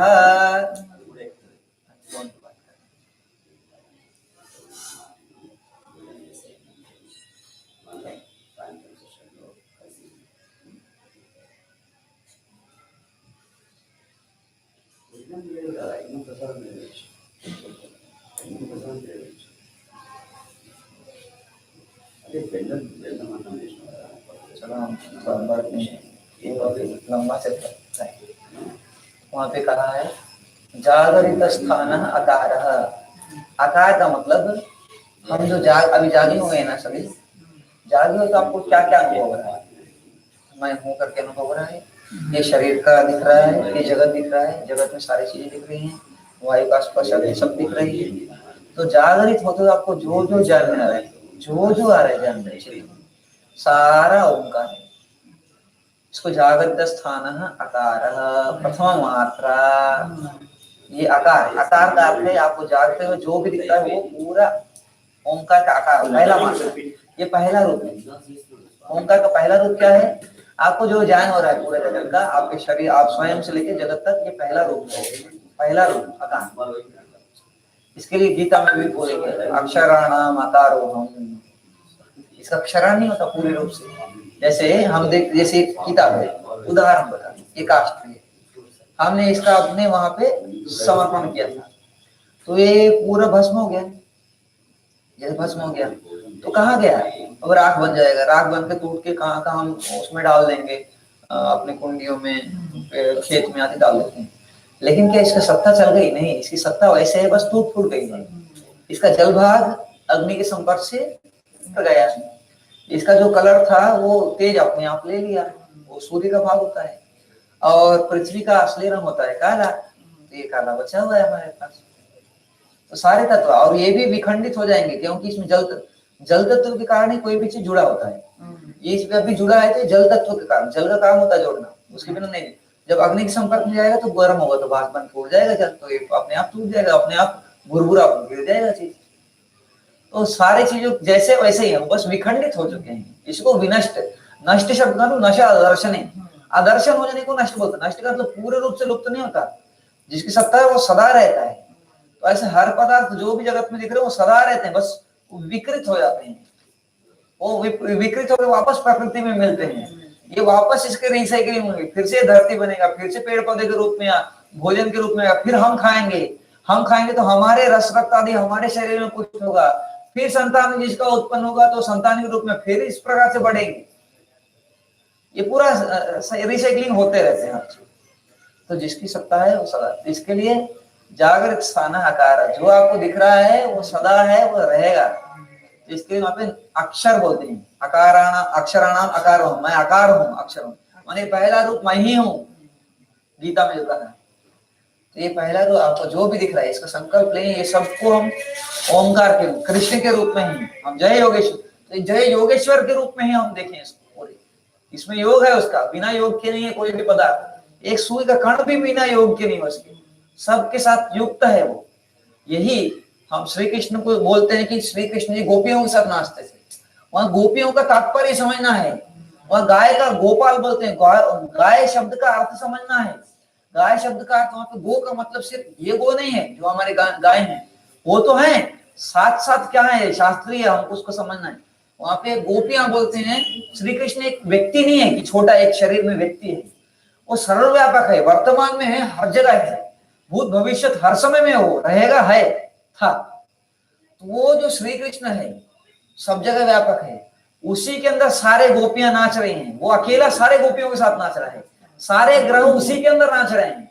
ये ग्रह को गोपी बोलते हैं। वो गौ शब्द हमारे पृथ्वी, गौ को तो गौ बोलते हैं, पृथ्वी को भी गौ बोलते हैं, वाणी को भी गौ बोलते हैं, अनेकों हैं। हमारे निरुक्त में गौ शब्द के कई सारे अर्थ है वेद में। तो ये पूरे गाय, ये पूरे गोपियां जो हैं गायों को पालने, ये सारे उसी के अंदर नाच रहे हैं, उसके बिना कोई नहीं नाच सकता। ये नाच ही रहे हैं पूरे ग्रह उसके अंदर। ये कृष्ण ही है जो जगत पालक है, जगदीश्वर, उसके अंदर सारे नाच रहे हैं। इस रूप में वो गोपियां कहा गया। अलंकार होते हैं शास्त्रों के अपने अपने, उस अलंकारों को समझना, जिसके लिए शास्त्र पढ़ने से पहले अलंकारों को समझाया जाता है। जैसे मैं परसों ही बोल रहा था, कोई व्यक्ति, उदाहरण जैसे कोई व्यक्ति अपने पुत्र और पिता गए कहीं, फिर जैसे पिता चाहता था पुत्र ऐसे किया नहीं, पिता ने बोला तुम्हारा बेटा ऐसे ऐसे करेगा, किया नहीं, तो फिर पिता आके बोला देखो इसने तो मेरे नाक कटवा दी। पिता ने शब्द बोला इसने तो मेरे नाक कटवा दी। शब्द का अर्थ है नाक कटवा दी। नाक इसको बोलते हैं जो कटवाना इसको, लेकिन क्या सही में कटवाया है? नाक तो कटवाई है, अर्थ उसका ये नहीं, शब्द का तो अर्थ यही है, लेकिन तात्पर्य वो नहीं है। तो शास्त्रों में ऐसे कई शब्द मिलेंगे जिसका तात्पर्य अलग है, शब्द का तो अर्थ अलग निकलेगा, तात्पर्य अलग होगा जिसके लिए प्रयोग किया गया है। बिल्कुल ऐसे ही जैसे मैं बोलता हूँ, मैं माता जी को बोल दिया, माता जी थोड़े लाइब्रेरी से ये लेखक के पुस्तक दे दीजिए, तो माता जी को यार ये लेखक के तो ये 4 पुस्तक मिला था, ये तो कितने हैं, तो इनको जो जो लगेगा उसके अनुकूल जो जो नजदीक लगेंगे सारे उठा के लाके रख देंगे। तो माता जी आपको 4 पुस्तक बोला था, आप पूरे लाइब्रेरी क्यों उठा के लेके आ गए? यहाँ पे पूरे लाइब्रेरी शब्द का पूरा लाइब्रेरी अर्थ नहीं है, ज्यादा पुस्तकें ला दी, ये क्या अर्थ है? तो कभी कभी शब्द का तात्पर्य उसका यथार्थ अर्थ पे नहीं जाना चाहिए, उसका भावनात्मक अर्थ और उसका तात्पर्य क्या है, किस अर्थ में उस समय प्रयोग होते थे वो शब्द। राम नाम शब्द का अर्थ कितना अच्छा है, नहीं हम बोल दें इनका तो राम नाम सत्य हो गया, उसका अर्थ ही अलग हो गया, फिर चल जाएगा, शब्द का अर्थ अलग है, तात्पर्य अलग है। तो ऐसे तात्पर्य अलग होते हैं, तो शास्त्रों के भी शब्दों के तात्पर्य अलग होते हैं। लोग यथार्थ लेके वैसे ही कर देते हैं, उसको समझना पड़ता है। शास्त्रों को समझने के लिए अलंकार बहुत जरूरी है, अलंकार होते हैं और अलंकार से अच्छा समझ में आता है। इसके लिए हम बोलते हैं उसने मुझे 1 करोड़ का चूना लगे, 1 करोड़ धोखा दे दिया, नहीं बोलते हैं 1 करोड़ का चूना लगा के। अब एक मैं लिख दिया 1000 साल बाद कोई पढ़ेगा, वो उस समय में 1 करोड़ का भी चूना होता था, बोला चल ये अर्थ है, अर्थ तो यही है ना शब्द का, तात्पर्य तो ये नहीं है। ये अलंकार हम जाने अनजाने में प्रयोग करते हैं सब, लेकिन शास्त्रों के मामले आते कि यथार्थ ले लेते हैं, वहां पे भी अलंकार को अलंकार के दृष्टि से लेना है, इसको समझना है। श्री कृष्ण हर समय विद्यमान है, यहाँ पे भी है, यहाँ पे भी, आप में है, उनमें सब में है। इसके लिए जय योगेश्वर परंपरा, उसी को देखे सबको देखते जय योगेश्वर का मतलब आपको भी योगेश्वर है, हम ये बोल रहे हैं, आपके भी जय हो, उसमें योगेश्वर आपके भीतर, उसको आप उसको जानो योगेश्वर। ये तो आकार ही हुआ सिर्फ, उकार बाकी है। जो आकार होता है, जैसे मैं अभी ओम उच्चारण करूंगा बिना समझे के, आकार उकार मकार का, आप देखना मैं अ ही उच्चारण करूंगा, मुख बंद बंद करते करते वो और मां बन जाएगा। मां का मतलब मां, ये मां नहीं, ये मां होता है, क्योंकि ये तो मां के साथ अ है, मां मुंह खोलने के बाद अ होता है, मुंह बिना खोले अब मां नहीं बोल सकते, सिर्फ मां बोलना है तो शिवम, मुंह बंद ही रहा, मां सुनाई दिया ना, ये मां होता है। ये मां नहीं होता, मां के साथ अ हो, इसमें अंतिम में अ सुनाई दे रहा, मां अ सुनाई देता है, बिना आ के बाद यही जो ब्राह्मणी प्राणायाम। अब मैं उच्चारण करता हूँ, ध्यान से देखना कि मैं शुरू कहाँ, आपको नहीं बोलना है, आपको मैं शुरू कहाँ से कर रहा हूं और अंत कहाँ कर रहा हूं, ठीक है?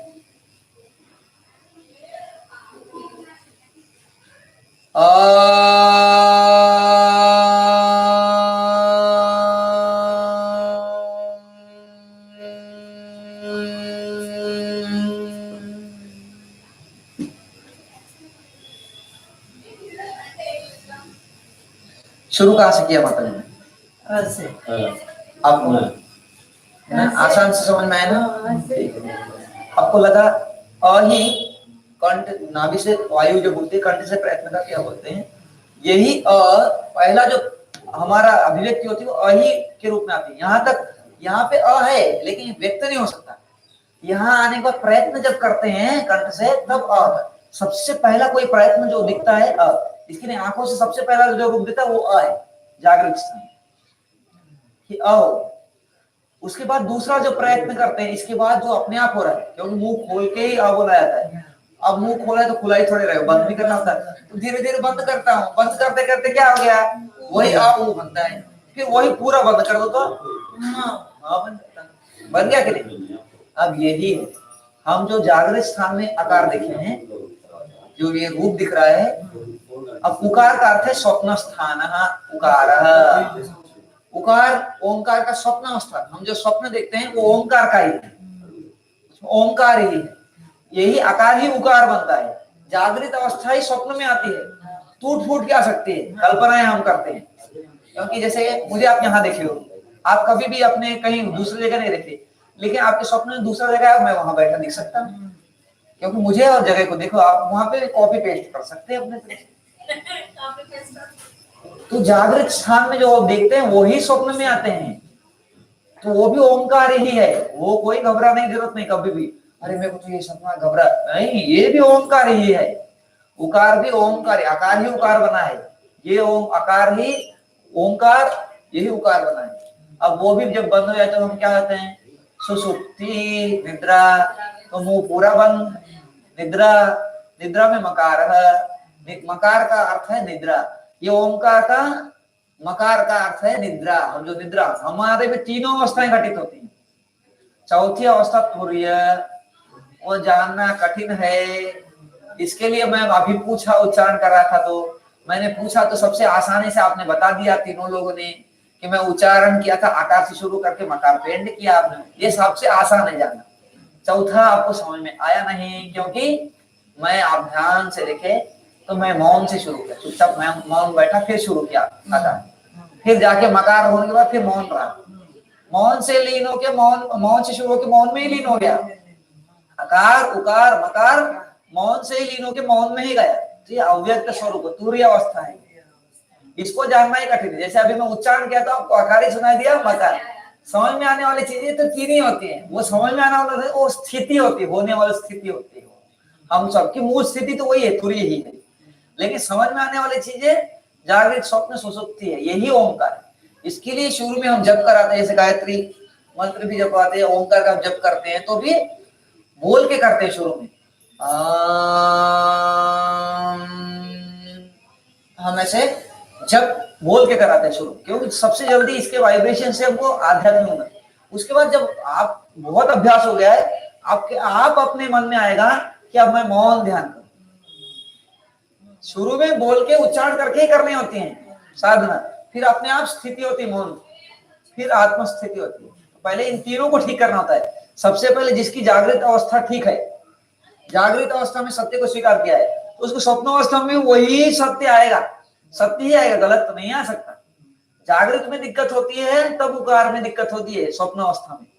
जब स्वप्न अवस्था भी ठीक है तो निद्रा भी बढ़िया आ जाएगी व्यक्ति को, ऐसे हो ही नहीं सकता निद्रा नहीं आएगी, सोते निद्रा आ जाएगी तुरंत। जिसकी जागृत स्वप्न सुषुप्ति ठीक है, उस व्यक्ति को तुर्य अवस्था आने ही आनी है 100%। ये उपनिषदों का सार, क्योंकि बिना ओंकार के कुछ है नहीं। ओंकार का अर्थ जो उपनिषदों में है, मैं गुरु जी कक्षा में कभी बैठता हूँ बिना पुस्तकों के बैठता हूँ, मैं उपनिषद भी नहीं लेता, मैं ऐसे ही बैठा रहता हूँ। सब लोग पता नहीं कितने पुस्तक लेके आते, कुछ मैं ना कुछ लिखता हूँ ना कुछ, जैसे बोलते हैं उसको सोचता हूँ समझता हूँ, अपने बैठा था और वैसे जीने का ही सबका प्रयास। मैं अभी तक कोई नोट्स नहीं लिखता। मुझे कई लोग बोले आप गुरु की कक्षा में नहीं लिखते, अपने से तो कम से कम लिखा करो। तो मैं अपने से भी कभी पुस्तक भी नहीं लिखता हूँ, कभी भी कोई भी पुस्तक में भी मैं लिखता ही नहीं। मेरे नोटबुक्स मिलेंगे नहीं आपको, डायरी नहीं मिलेंगे लिखने वाले मेरे। हमारे स्वामी जी भी मैं कई बार डांटे, अरे डायरी कहाँ है, अभी पता नहीं, मेरे को आदत ही नहीं है डायरी रखने का, मैं लिखता ही नहीं कोई भी चीज। अभी पूर्ण करेंगे और एक टीम वेट कर रहे हो लोग, सब तैयार रखा, खाना पीना सब तैयार रखते थे, आप आ नहीं तक खाना खाएंगे नहीं करते। अरे रामा, मगर खाना यहाँ खा के जाना है, वो लोग नहीं मालूम खा के जाना है। प्रसाद मैं लेके जा रहा हूँ। తెలంగాణ రాష్ట్రం నుంచి చూస్తున్నటువంటి యూట్యూబ్ ద్వారా చూస్తున్నటువంటి సోదరులందరికీ సూచన, अच्छा ये भी जाने दिया యజ్ఞం లోక కళ్యాణ యజ్ఞం పూజ్య స్వామి ప్రణవజీ ద్వారా జరుగుతుంది। మనం వచ్చే సంవత్సరం రాష్ట్రం అంతా ప్రతి కుటుంబం ద్వారా నిత్య యజ్ఞం చేసేట్లాగా మనం చేయాలి। 100కు 100% మీరు గుర్తుపెట్టుకోండి, మన ఇంట్లో యజ్ఞం చేయడం వల్ల ఆరోగ్యం 100% సాధ్యం। దీన్నే మనం థెరపెటిక్ యజ్ఞం అంటున్నాం। సో అది తీసుకుందామని చెప్తూ ఈ కార్యక్రమాన్ని ముగిద్దాం। ఓ